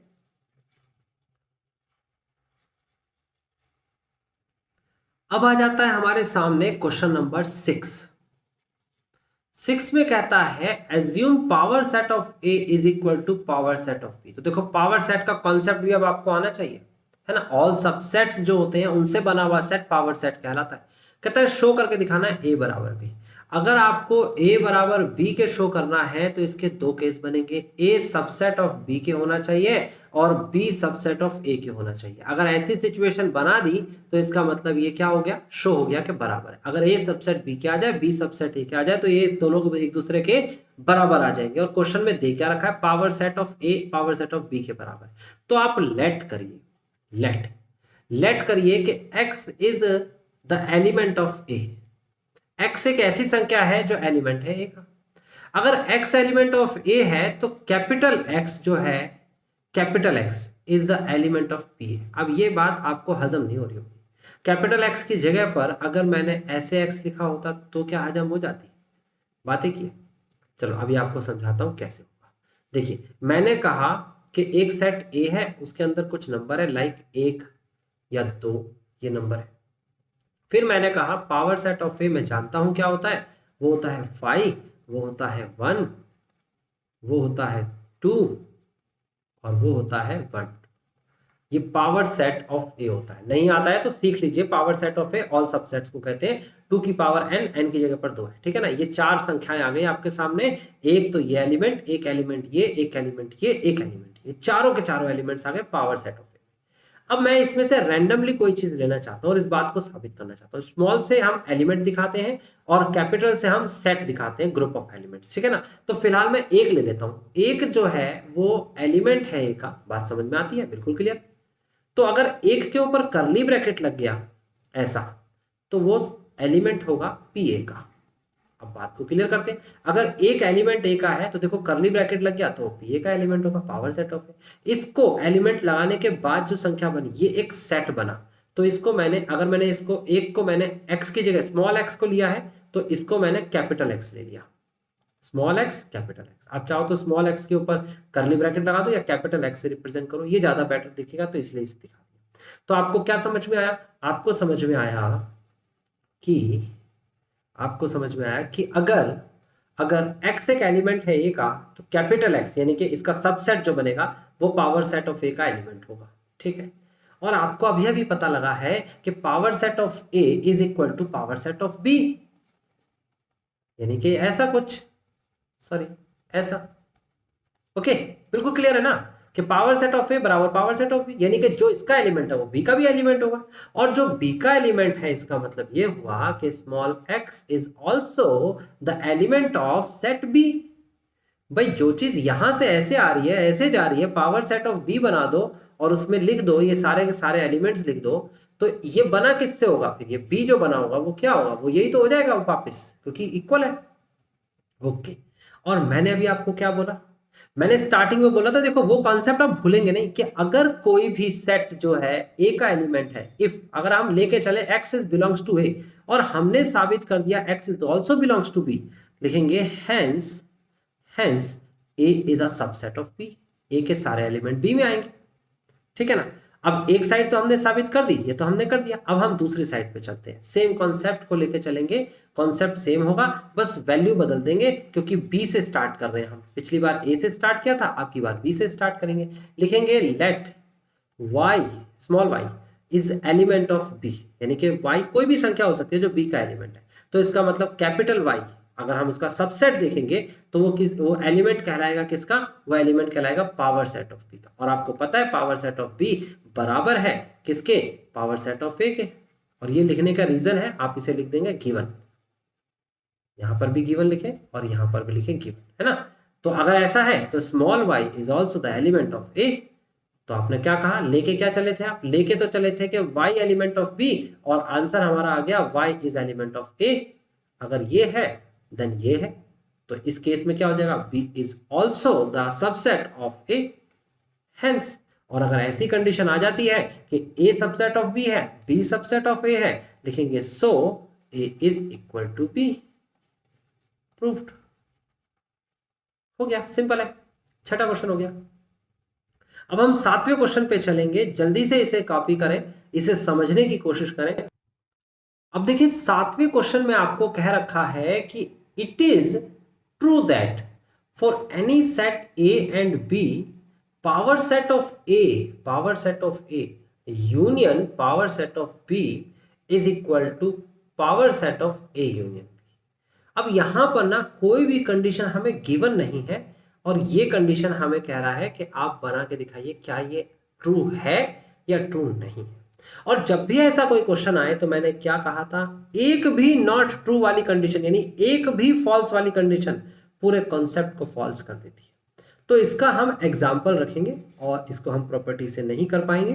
तो हम लिखते हैं 7th क्वेश्चन में, let a is equal to 1 and b is equal to 2। मैंने अपनी मर्जी से a और b की वैल्यू ले ली। अब पावर सेट ऑफ a कितना होगा, पावर सेट ऑफ a होगा 5 और 1, यही तो होता है।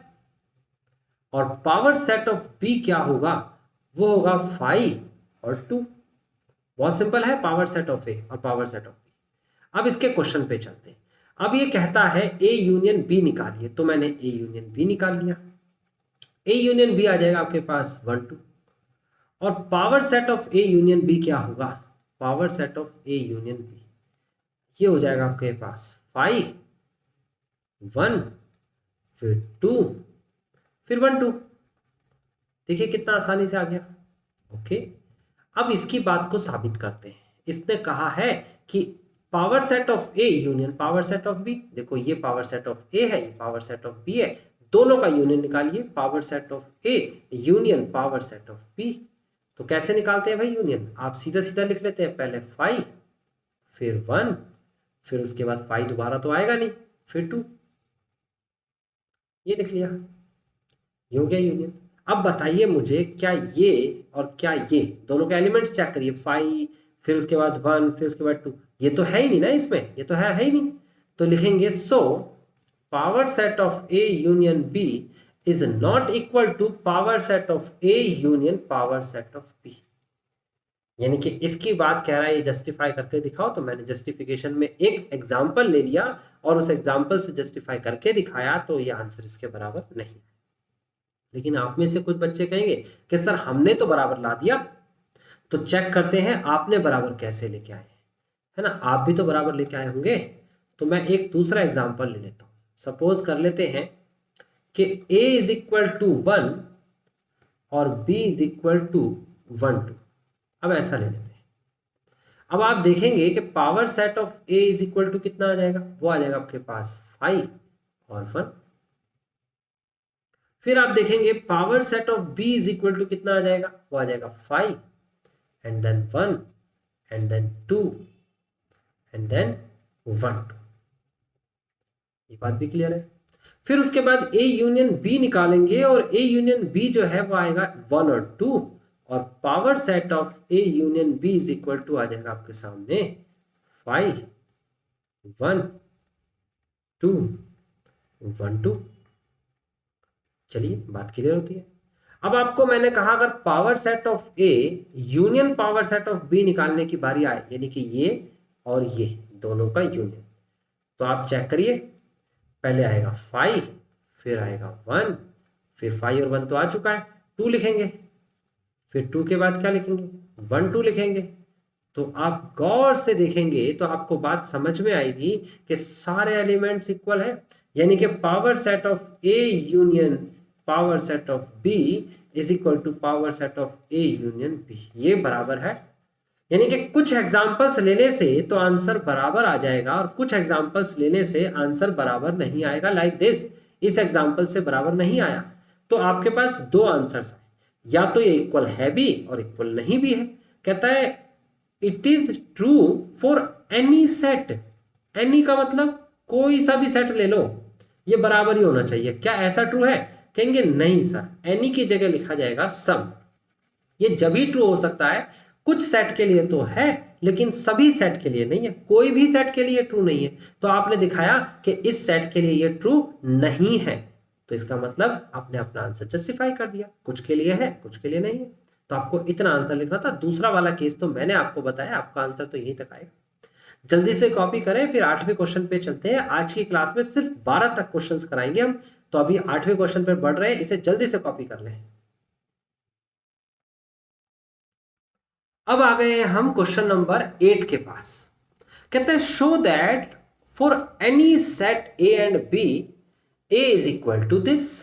अब इसे शो करना है, तो देखो क्वेश्चन नंबर 8 मैं यहां लिख रहा हूं, ध्यान से समझना बहुत। ए बराबर दे रखा है A intersection B and then union A minus का बी। अब देखो बच्चे यहां पर a माइनस बी मैंने आपको बताया था, because a minus B is equal to A intersection B complement, ये बात मैंने बताई थी। तो इसी का यहां इस्तेमाल करते हैं, राइट हैंड साइड लेके चलते हैं। लिखा है a इंटरसेक्शन b यूनियन, आप इसकी जगह पर लिख देंगे a intersection b complement. Easy है, यहां तक का काम इजी है। अब डिस्ट्रीब्यूटिव लॉ या डिस्ट्रीब्यूटिव सेट ऑफ प्रॉपर्टी जो है याद रखेंगे, सेट का डिस्ट्रीब्यूटिव लॉ।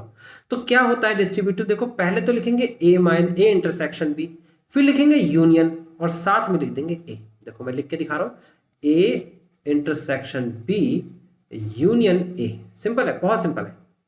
फिर कौन आया, देखो यहां पर कौन आया, इंटरसेक्शन आया, तो मैं इंटरसेक्शन लिखूंगा। फिर वही काम दोबारा से, ए इंटरसेक्शन बी यूनियन, और अब की बार ए की जगह क्या लिख दूंगा, बी कॉम्प्लीमेंट। तो आ जाएगा A intersection B union B complement. बात बिल्कुल क्लियर होनी चाहिए, बिल्कुल क्लियर, डिस्ट्रीब्यूट हो गया। अब यहां पर ध्यान से समझना कि अगर यहां दे रखा है ए इंटरसेक्शन बी और बाहर दे रखा है ए, अंदर भी ए बाहर भी ए, तो मैंने बताया था क्या आंसर आ जाता है इसका, सीधा सीधा ए आता है। अंदर भी बी बाहर भी बी, तो इसका आंसर क्या आ जाता, सीधा सीधा आंसर बी आ जाता। अब आपको कंफ्यूजन है कि सर ऐसा तो कभी नहीं होता, तो मैं आपको बता देता हूं कि कभी भी कंफ्यूजन हो संख्या रख के देख लो, मैं रख के दिखा देता हूं। देखो अगर आपने ए कोई संख्या ले ली 1, कोई भी संख्या एनी सेट, बी उसके अलावा कोई सी भी संख्या ले ली, मान लो बी ले लिया आपने 2 3 4 कुछ भी, या फिर आपने कहा सर बी ऐसा ले ही नहीं रहा जो इसमें भी हो, यानी कि 3 4 ले लिया, चलो दोनों में से कोई भी केस लेके चलो, आप दोनों में से किसी भी, इसके साथ इंटरसेक्शन निकालो जा, ये लिखो, मैं इंटरसेक्शन लिखता हूं, ए इंटरसेक्शन बी, आंसर कितना आएगा 2। आप इन दोनों के साथ इंटरसेक्शन निकालो, मैं यहां लिख देता हूं ए इंटरसेक्शन बी, आंसर कितना आएगा 5, कुछ कॉमन नहीं है। मैंने आपसे कहा है कि ए इंटरसेक्शन बी यूनियन है, ए इंटरसेक्शन बी ये रहा और ए ये रहा, दोनों का यूनियन बताओ क्या होगा, दोनों का यूनियन ए होगा कि नहीं होगा, चेक करो, 2 और 1 2, दोनों में यूनियन क्या आएगा, 1 2 आएगा, 1 2 क्या है, ए है।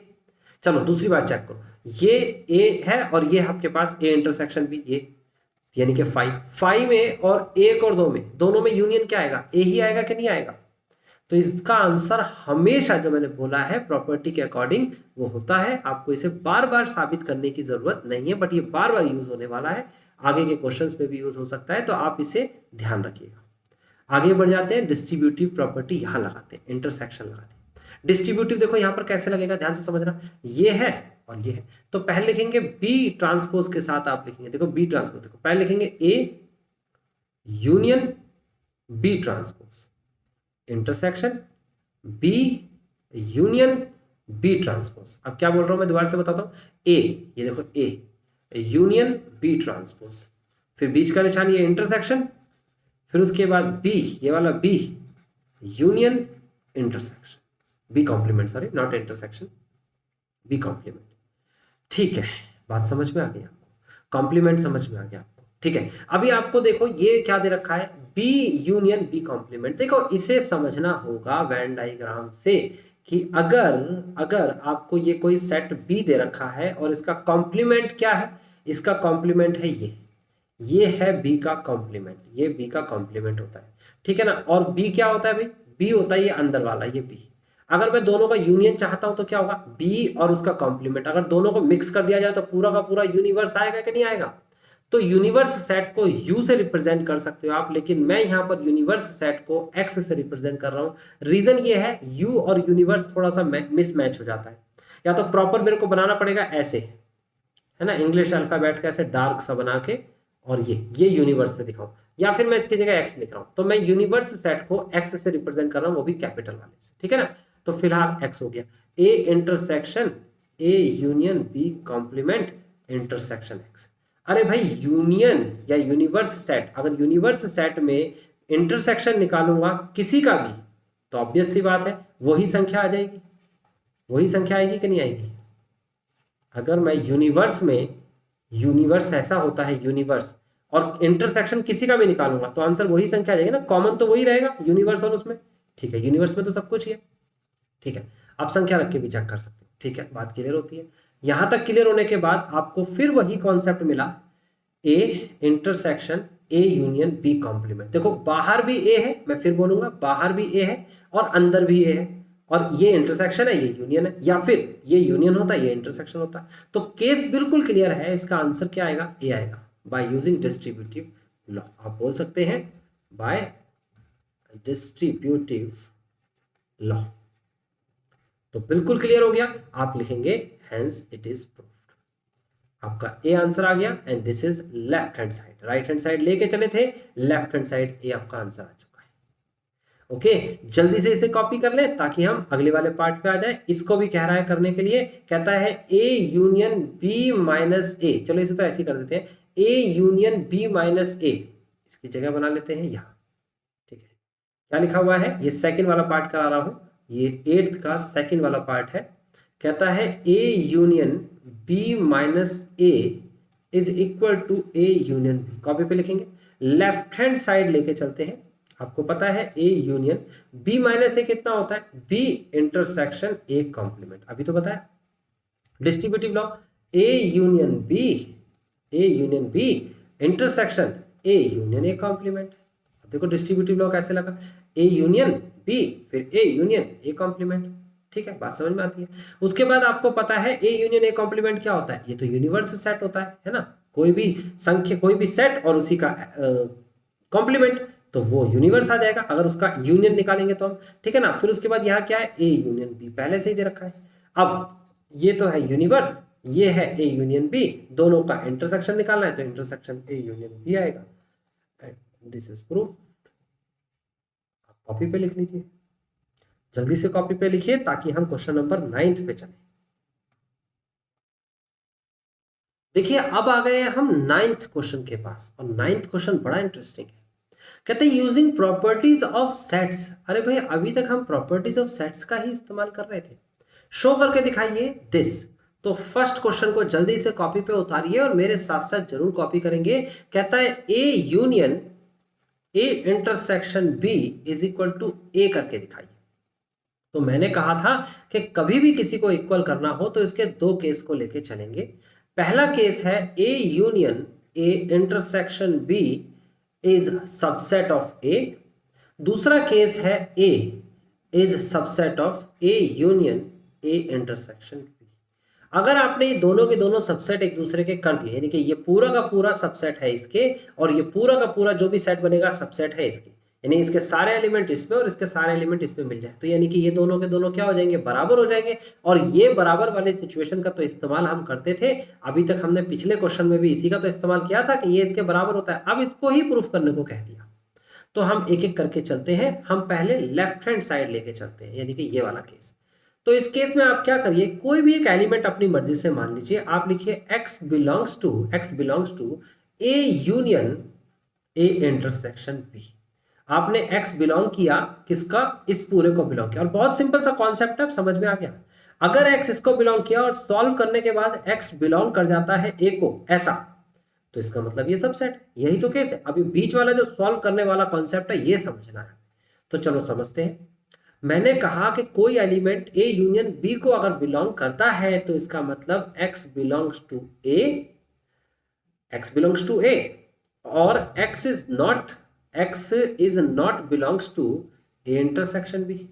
और यूनियन का केस में और होता है, और का मतलब या फिर ऐसा हो सकता है कि x not belongs to A but x जो है बिलोंग्स टू क्या, ए इंटरसेक्शन बी। और ऐसा भी तो हो सकता है कि x belongs to a and x belongs to a intersection. मतलब कि 3 केस बनते हैं यूनियन के केस में। अगर यूनियन दे रखा हो तो 3 केस बनेंगे, तो एक एक करके हम चेक करते हैं।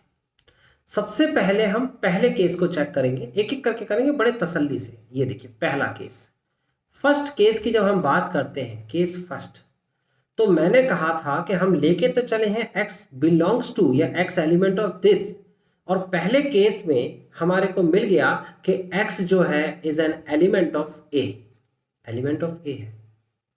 अच्छा, बात समझ में आती है। दूसरे केस में हम जब चेक करेंगे, यानी कि ये कंडीशन जो है एलिमेंट ऑफ a है और ये पूरे का पूरे का एलिमेंट है A union A intersection B का, और एक्स एलिमेंट ए के भी है। इस पूरे केस को एक साथ लेके चलेंगे ना, तो इन दोनों को देखें तो इन दोनों के हिसाब से हमने साबित कर दिया कि एक्स जो है इसका भी एलिमेंट है, इसका भी एलिमेंट है, मतलब A union A intersection B subset है ए का। ये हमने साबित कर दिया इससे और इससे। ओके, लेकिन अभी हमने इससे पहले केस से साबित किया, अब दूसरे केस की बात करते हैं, केस सेकंड। तो केस सेकंड की जब मैं बात करूंगा तो ध्यान से समझना कि मैंने कहा x जो है a का तो एलिमेंट नहीं है, लेकिन x जो है इंटरसेक्शन का एलिमेंट। और याद रखना इंटरसेक्शन के लिए कि अगर कोई संख्या इंटरसेक्शन का एलिमेंट है तो x always element of a, and यहां कोई और नहीं, कंपलसरी है कि x is the element of b। यानी कि x एक ऐसी संख्या है जो a का भी एलिमेंट होगा और b का भी एलिमेंट होगा, तभी इंटरसेक्शन का एलिमेंट हो सकता है। अब ये तो कॉन्ट्राडिक्टरी हो गया कि यहां मैं कह रहा हूं कि x एलिमेंट नहीं है a का और यहां कह रहा हूं x एलिमेंट है a का। इसका मतलब या तो ये दोनों कंडीशन एक साथ आ ही नहीं सकती, मतलब केस सेकंड बना ही नहीं। बात क्लियर हो गई। उसके बाद केस थर्ड के पास चलते हैं। केस थर्ड में मैंने कहा है कि ये वाली condition x element of a और x element of a intersection भी बिल्कुल एलिमेंट ऑफ a तो है ना, एक केस तो हमने ले लिया, तो इसका मतलब केस थर्ड जो बनता भी है और इसके केस के अकॉर्डिंग देखें तो मैंने क्या कहा, x एलिमेंट ऑफ a मिल गया, तो यानी कि इससे भी साबित होता है कि सबसेट है। पहला केस साबित हो चुका है। अब चलते हैं हम दूसरे के पास। तो दूसरा वाला केस देखिए कैसे बनेगा, मैं यहां साइड में लिख देता हूं, ये दूसरा वाला केस यहां लिखता हूं। मैंने कहा है कि x को लेट कर लेते हैं या कोई और संख्या को मान लेते हैं, हम y को मान लेते हैं, ठीक है ना। हम y को मान लेते हैं कि y जो है बिलोंग्स टू a। हमने मान लिया कि y बिलोंग्स टू a है, ठीक है, बात समझ में आती है। अगर y बिलोंग्स टू a है, इसका मतलब कि y belongs to a union b के भी होगा। अगर y बिलोंग्स टू a है तो y belongs to a union b के भी होगा, ये बात याद रखना। अगर कोई संख्या किसी एक सेट का एलिमेंट है तो उसका यूनियन का तो बनेगा ही, अभी मैंने बताया था आपको। चेक कर लेते हैं। a बराबर अगर मैंने कहा 1 2 है और b बराबर मैंने कहा 1 2 3 है, तो a यूनियन b बराबर हो जाएगा 1 2 3। तो मैंने कहा अगर y a का एलिमेंट है, यानी कि जैसे एक a का एलिमेंट है, एक एलिमेंट ऑफ a है, तो एक जो है वो यूनियन का एलिमेंट भी होगा। दो अगर a का एलिमेंट है तो यूनियन का भी होगा, ठीक है ना। तो आपको समझ में आ गया कि ये केस भी बिल्कुल वैलिड है। अगर मैंने कहा कि इसका ये एलिमेंट है तो y जो है वो एलिमेंट होगा always a intersection a union b का। अब कहोगे सर ये क्या बोला आपने? अरे भाई a यूनियन b में और a में इंटरसेक्शन निकालेंगे तो क्या होगा, वो a का एलिमेंट ही तो आएगा। अब डिस्ट्रीब्यूटिव लिखेंगे बाय यूजिंग डिस्ट्रीब्यूटिव लॉ। और डिस्ट्रीब्यूटिव लॉ क्या कहता है, y बिलोंग्स टू, आप इसे लिखेंगे a intersection of a union a intersection of a union a intersection of b। तो आप गौर से देखिए कि अगर मैं कहूं a इंटरसेक्शन ऑफ a तो क्या आएगा, a आएगा, यूनियन उसके बाद a इंटरसेक्शन b। आप देखिए मैंने लेके चला था कि y जो है वो बिलोंग करता है, यानी कि एलिमेंट ऑफ a है, और आ गया y element of a union a intersection b। तो इन दोनों केसेस से, यानी कि इससे और इससे अगर मैं देखूं, सो a is a subset of a union a intersection b। समझ में आता है आपको? क्या समझ में आता है कि ये इसके इंटरसेक्शन के बराबर आ गया और ये इसके इंटरसेक्शन के बराबर आ गया। अगर ऐसा है लिखेंगे from first and second, from equation first and second, और फर्स्ट और सेकंड से a union a intersection b बराबर a के हो गया, प्रूफ्ड। कॉपी पे लिखते जाइए। अगले पार्ट्स पे चलते हैं इसके।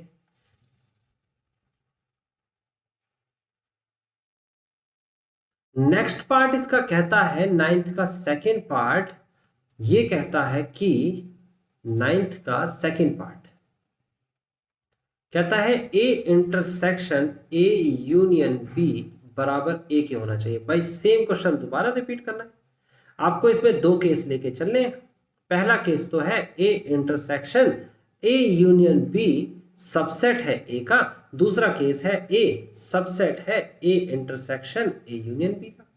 और ये हमारी एक नई प्रॉपर्टी मिल जाएगी, हमें एक फॉर्मूला मिल जाएगा। अब ये डेरिव करने की बात कर रहे हैं, तो हम इसमें कैसे लेके चलेंगे, इसमें पहले हम लेके चलते हैं लेफ्ट हैंड साइड में कि x जो है वो बिलोंग करता है A intersection A union B को।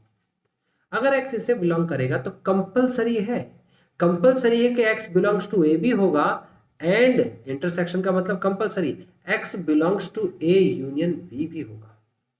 और यहां पर ऑप्शन है कि x बिलोंग्स टू A और x बिलोंग्स टू B। अगर A को बिलोंग करेगा तो B को बिलोंग ना करे, ऐसा भी ले सकते हैं। अगर B को बिलोंग करेगा तो A को बिलोंग ना करे, ऐसा भी ले सकते हैं। और ऐसा भी हो सकता है कि x बिलोंग्स टू A और x बिलोंग्स टू B, है ना। केसेस बन गए। तो अभी चेक करते हैं एक एक करके सभी। पहला केस बना ये, दूसरा केस बना ये। तो पहला केस बना ये, तो इस केस के हिसाब से तो ये इंटरसेक्शन हो गया ना। देखो ये देखो यहां से कि अगर ये इसका एलिमेंट है x element of A intersection A union B का और x एलिमेंट ऑफ A, तो दोनों के केस को मिला के हम देखें तो हमारा बन गया ना। ये क्या बन गया कि A intersection A union B subset है A का। इस केस ने तो साबित कर दिया। अब इस केस की बात करते हैं। एंड का मतलब हो गया ये भी होगा और ये भी होगा। ये भी होगा तो मतलब ऐसा भी तो हो सकता है, तो ये होगा। तो इस केस में क्या हो सकता है, अगर x A का बिलोंग करता है तो ये भी केस बन गया ना। इसमें अगर ये पहला वाला केस होगा, A को बिलोंग करना सीखना है, ये तो था ही हमारे पास, हो गया। इस केस ने भी रेफर कर दिया इसे। इसकी बात कर लेते हैं। तो इसकी बात जब हम करेंगे तो ध्यान से समझना, यहां पर है एंड का मतलब होता है कंपलसरी। कंपलसरी, कोई ऑप्शन नहीं दे रहे आपको, कंपलसरी है कि A जो है उसका एलिमेंट x है और यूनियन का भी है। मैंने कहा यूनियन वाले केस में ये बन सकता है। अगर ये बन सकता है तो ये तो कंट्राडिक्टरी हो गया ना, कि यहां पर कह रहे हो आपके x जो है A का एलिमेंट नहीं है, और कंपलसरी कंडीशन यहां पर कह रहे हो कि ऑप्शन थोड़ी दे रहे हो और थोड़ी बोल रहे हो आप कंपलसरी कह रहे हो, ये तो है ही है। अगर ये है तो ये वाला केस ही नहीं बना, यानी कि ये केस फिर यहां पर फॉल्स हो गया कॉन्ट्राडिक्टरी की फॉर्म में। ठीक है ना, ये सब बन ही नहीं सकता। तो बचेगा क्या, फिर ये केस बनेगा। तो x जो है A का एलिमेंट तो होना ही चाहिए, B का भी हो सकता है, B का नहीं भी हो सकता, B का हो सकता है, लेकिन B से हमें क्या, हमारा आंसर तो यहां से बन रहा है। ठीक है, इसके बाद नेक्स्ट वाला पार्ट ये वाला देख लेते हैं। तो इस वाले पार्ट में भी बहुत कठिन काम नहीं है, मैं इसे यहां करके दिखा रहा हूं। हम लिखेंगे let y is belongs to A, और अगर A को बिलोंग करेगा तो ऑब्वियस सी बात है वो उसके यूनियन को भी बिलोंग करेगा, और अगर यूनियन को बिलोंग करेगा तो हम उसे लिख सकते हैं A intersection A union B, इसको भी बिलोंग करेगा। देखिए ना, आप चेक कर लीजिए, अगर आपको जरा सा भी संशय हो रहा हो तो आप लेट कर लीजिए A इज इक्वल टू 1 2 और B लिख लीजिए 3। चलो ऐसा लिख लीजिए, और लिख लीजिए A union B is equal to 1 2 3। अब चेक करिए, कहता है जो A को बिलोंग करेगा, यानी कि y A को बिलोंग कर रहा है, यानी कि एक ले लिया, A में है तो यूनियन में भी है। देखो ये रहा। तो अगर इंटरसेक्शन निकाले इन दोनों का तो उसमें भी है। यस, इन दोनों का कॉमन में तो एक आ रहा है। अगर y जो है यानी कि 2 इसमें है तो 2 इसमें भी है, इंटरसेक्शन में भी है इन दोनों के। देखो A के और यूनियन के इंटरसेक्शन में भी यही आ रहा है ना। तो इसका मतलब ये हो गया कि कंडीशन सेटिस्फाइड ही होती है हमेशा, वो तो कंडीशन आपको मैं बता रहा हूँ, है ना, अदरवाइज सेटिस्फाइड। तो हमने लेके क्या चले, हम लेके चले थे y बिलोंग्स टू A है और y बिलोंग्स टू इसके हो गया, तो सीधा सीधा ही आ गया, इसमें कुछ रखना ही नहीं पड़ा। लिखेंगे so A is also the subset of A intersection A union B। और अगर ऐसी सिचुएशन आ जाती है लिखेंगे hence A intersection A union B, ये फर्स्ट ये सेकंड से, hence from equation first and second is equal to A। ठीक है ना, ये आपके पास केस। तो नाइन्थ के दोनों पार्ट मैंने आपको करा दिए हैं। अब जल्दी से 10th में मूव करेंगे, कॉपी कर लीजिए इसे, 10th को देखते हैं।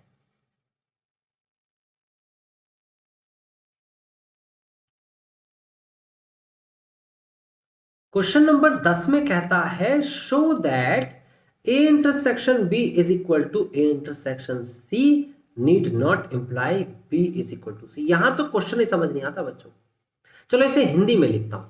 हिंदी में लिखा है ये, दर्शाइए दर्शाइए कि A intersection B is equal to A intersection C का अर्थ यह नहीं है कि B बराबर C होगा। समझ में आ रहा है क्या कह रहा है? ये दर्शाना ही नहीं है, दर्शाना ये है, कहता है दर्शाइए कि अगर ये बराबर है तो ये भी बराबर होगा। ऐसा जरूरी नहीं है, नीड नॉट इम्प्लाई। कभी कभी ऐसा भी हो सकता है कि B is not equal to C. समझ में आ रहा है क्या दर्शाना है? या कोई बराबर भी हो सकता है या बराबर नहीं भी हो सकता है, ये दर्शाना है कि दोनों केस हो सकते हैं, है ना। हमेशा ये होगा ऐसा जरूरी नहीं है। तो आपको क्या करना है, ये बराबर है ऑलरेडी दिया है, गिवन है। तो मोस्टली प्रॉब्लम स्टूडेंट्स के सामने आती है कि जैसे वो लैंग्वेज पढ़ते हैं शो दैट, और वो कहते हैं इंप्लाई कभी भी आ जाए ना, ध्यान रखना शो ये करना है, ये तो गिवन है। आपको क्वेश्चन नंबर 10 में गिवन है A intersection B is equal to A intersection C, given है। ओके, आप लेट कर लीजिए ए इज इक्वल टू 1 और B is equal to 2 3। Simple है, बहुत सिंपल है। तो ए इंटरसेक्शन बी कितना आ जाएगा, ये आ जाएगा 2। आ गया ए इंटरसेक्शन बी 2। अब सी अपने तरफ से ऐसी संख्या लेट करेंगे जो कि इन दोनों के, यानी कि ए इंटरसेक्शन सी जो है वो 2 आना चाहिए। तो ए इंटरसेक्शन सी मतलब ए ये रहा, ये आपके सामने ए है और ये सी है, दोनों का इंटरसेक्शन 2 आना चाहिए। इसका मतलब ये हो गया यहां 2 तो होगा ही। अगर मैंने 3 ले लिया, अगर मैंने 3 ले लिया तो ये तो बिल्कुल क्लियर है कि ये दोनों बराबर है। देखो देख सकते हो आप, ए इंटरसेक्शन सी देख सकते हो। But B is equal to C, देखो B C के बराबर है। और अगर आप यहां पर ये कर दो कि C की वैल्यू 2 और 4 लिख ले, चलो ये भी लिख सकते हैं। इस केस में भी A इंटरसेक्शन C जो है, A इंटरसेक्शन C, A ये रहा और C देखो ये रहा, दोनों का इंटरसेक्शन 2 ही आएगा और ये दोनों बराबर ही होंगे। But B is not equal to C, देखो B और C बराबर नहीं है, ये और दोनों बराबर नहीं है। तो यही बात कह रहा था, आपको यही बात बतानी है, इसको यही आपको दर्शाना है। तो आपने विद एन एग्जांपल आपको ये चीज प्रूफ करके दिखाई कि if C is equal to this then this is equal, but this equal to C, this is not equal. तो समझ में आ गया कैसे दर्शाना है? ये एग्जांपल देके आप उसे लिखेंगे, so need not be imply that B is equal to C, लिख देंगे so it is not necessary that B is equal to C, then A intersection B is equal to A intersection C, ये necessary नहीं है। तो इसे जल्दी से copy कर ले, फिर उसके बाद मैं अगले 11वें क्वेश्चन पे आ जाता हूं, 11वां कराता हूं आपको। 11वां क्वेश्चन देखिए आपसे क्या कहता है। हालांकि यहाँ हिंट भी दे रखा है, बट अभी इस हिंट को आप नहीं देखेंगे। ये हिंट जो है ये ऊपर वाला डिस्ट्रीब्यूटिव लॉ है जो हमने 9th में प्रूफ किया था। हम जो है 11वें क्वेश्चन को देख रहे हैं। Let A and B are the set और दिस इक्वल टू दिस, यानी कि 11वें क्वेश्चन में आपसे कहता है A intersection X is equal to B intersection X is equal to 5, ये गिवन है। ओके, आपको कहता है कि ये संख्या दे रखी है आपको A union X is equal to B union X. कहता है आपको बताना है ए बराबर बी। बहुत ही सिंपल क्वेश्चन है, आप लिखेंगे A intersection A union X is equal to A intersection B union X. ये काम तो आपको अब करना आ गया, डिस्ट्रीब्यूटिव में दोनों तरफ इंटरसेक्शन लगा दिया। तो आपको मैंने बताया था कि A intersection A union x कितना होता है। मैंने बताया था कि अगर ये यहां पर भी ए है, यहां पर भी ए है, तो इसका आंसर हो जाएगा ए। और यहां पर डिस्ट्रीब्यूटिव लॉ लगा दो कि ए इंटरसेक्शन बी और उसके बाद यूनियन, फिर ए इंटरसेक्शन एक्स। और आपको अभी अभी बताया गया है ए इंटरसेक्शन एक्स 5 है, तो आप इसकी जगह लिख देंगे 5, यहां आ जाएगा 5। ओके, ये क्वेश्चन में गिवन है, इस वजह से आया 5। और अब आप देखेंगे A union A intersection B union 5 is equal to A intersection B होता है। तो ये आ गया आपके पास ए का फर्स्ट इक्वेशन। अब सेकेंड इक्वेशन के पास चलते हैं। तो सेकेंड इक्वेशन के लिए आप क्या करेंगे, देखिए आपको मैं यहीं पर करके दिखाता हूं। यहां पर लिख देते हैं हम A union X is equal to B union X दे रखा था। आपको किसके क्या बराबर करना है, ए बराबर बी के। तो आप लिखेंगे B intersection A union X is equal to B intersection B union X. और यहां पर फिर से डिस्ट्रीब्यूटिव लॉ लग गया, यहां पर लिख देना बाय यूजिंग डिस्ट्रीब्यूटिव लॉ। बाहर भी है अंदर भी है, तो बन जाएगा क्या, ये बन जाएगा बी। और बाहर यहां पर डिस्ट्रीब्यूटिव लग जाएगा, यहां पर लग जाएगा बी इंटरसेक्शन ए फिर union B intersection X. Okay, तो बी इंटरसेक्शन एक्स की वैल्यू कितनी दे रखी है, देखो 5 दे रखी है, तो यहां पर 5 लिख देंगे। ये हो जाएगा बी इंटरसेक्शन ए, और आप यहाँ पर लिख देना गिवन, तो गिवन में ऊपर आ जाएगा, मेंशन हो जाएगा। और यहाँ पर है B intersection A union phi बराबर बी इंटरसेक्शन ए ही होता है, तो फाई के साथ किसी का भी इंटरसेक्शन, ये आप सेकंड बना देंगे। तो आप देखेंगे ए इंटरसेक्शन बी और बी इंटरसेक्शन दोनों बराबर है, तो लिखेंगे from equation first and second A बराबर B and this is proved. बात समझ में आ गई? जल्दी से कॉपी करिए, फिर आगे बढ़ते हैं। इसको करने के बाद अब आ गए हम 12 क्वेश्चन के पास। कहता है फाइंड सेट्स। ये तो बहुत आसान क्वेश्चन है। कहता है ए बी सी आपको फाइंड करने हैं, और ऐसे फाइंड करने हैं कि ए जो है वो इंटरसेक्शन बी जो है इंटरसेक्शन सी, और ए जो है intersection C are non empty set. Non empty का मतलब फाई नहीं है, यानी कि तीनों के तीनों, अगर मैं देखूं तीनों के तीनों बराबर है या नहीं, ये तो नहीं बोला, लेकिन फाई के बराबर नहीं है। मतलब कि ये बराबर नहीं है फाई के, ये बराबर नहीं है फाई के, ये बराबर नहीं है फाई के। फाई मतलब कि खाली सेट नहीं है, कुछ ना कुछ तो लिखा हुआ है, बस कुछ ना कुछ लिखा हुआ है, ये बोला इन्हें। क्या लिखा हुआ ये नहीं बोला। अब आपसे कहता है तो आप ये फाइंड करिए कि वो set A intersection B intersection C वो फाई है, यानी कि आप लेट करेंगे और आंसर आ जाएगा। आप लिखिए ए सेट के अंदर 1 और 2, बी सेट के अंदर लिखिए 2 और 3, और सी सेट के अंदर लिखिए 3 और 4, 5 भी लिख सकते हो। आप देखोगे कि आप इस कंडीशन को फुलफिल कर रहे हो। ए इंटरसेक्शन बी जो है वो आपका 2 आ रहा है, is not equal to 5, not empty, और इसे बोल सकते हैं, लिखेंगे आप यहां पर इसे नॉट एम्पटी सेट। ठीक है, तो ये हो जाएगा आपके पास। So A intersection B is a non empty set. Okay, उसके बाद लिखेंगे बी इंटरसेक्शन सी। तो बी इंटरसेक्शन सी देखो दोनों में क्या इंटरसेक्शन है। अच्छा, बी और सी का इंटरसेक्शन देखेंगे तो क्या आ जाएगा आपके पास, 3 आ जाएगा। लेकिन आपको ए इंटरसेक्शन सी देखोगे तो एम्पटी दिख रहा है ना, दोनों में कुछ कॉमन नहीं है। तो आप क्या करिए, आप इसको भी फिल कर दीजिए, और फिल कर दीजिए 1 से, यहां पर लिख दीजिए 1।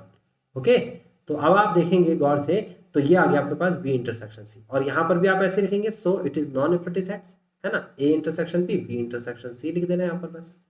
ओके, उसके बाद आगे बढ़ते हैं, ए इंटरसेक्शन सी की बात करते हैं। तो दोनों में कॉमन कुछ नहीं था, तो मैंने बना दिया अपनी मर्जी से, 1 लिख दिया। तो इस केस में भी so it is A intersection C is also the non empty set. लेकिन अगर A intersection B intersection C निकालने की बारी आएगी, यानी कि ऐसी कोई कॉमन वैल्यू जो इसमें भी हो, इसमें भी हो और इसमें भी हो, तीनों में होनी चाहिए कोई कॉमन वैल्यू। ऐसी कोई वैल्यू नहीं है। देखो 2 इसके पास है, 3 इसके पास है और 1 इन दोनों के पास है, लेकिन तीनों में कोई कॉमन वैल्यू नहीं है, तो यहां पर कुछ नहीं आएगा। So it is empty set, और we can say is equal to 5। Okay, तो स्टूडेंट्स आज की क्लास लेंथी हो गई होगी, मैं जानता हूं, लेकिन मैंने 1 शॉट में इसे फिनिश इसलिए कराना था कि आप इसे अच्छे से सीख पाएं और एक ही साथ सारे के सारे क्वेश्चंस कर पाएं। अगर आपको ये करना है तो बिल्कुल मन से कॉपी पे करेंगे आप, क्योंकि आपके काम की चीज है। लेकिन मैंने पहले ही बता दिया था, मैं फिर से रिपीट करूंगा कि आगे के जो क्वेश्चंस हैं, ये जो क्वेश्चंस आगे के दे रखे हैं आपको लाइक दिस, ये 13, 14, 15 और 16, ये वेरी वेरी इंपॉर्टेंट क्वेश्चन है, और ये एग्जाम में भी आपके आएंगे और आगे हायर क्लासेस में भी आपके काम की चीज है। लेकिन सेट जो है वो हायर क्लासेस में काम की चीज है, 11th में इसका कंपलसरी कोई रोल नहीं है। ठीक है ना। तो मिलते हैं अगले लेक्चर में।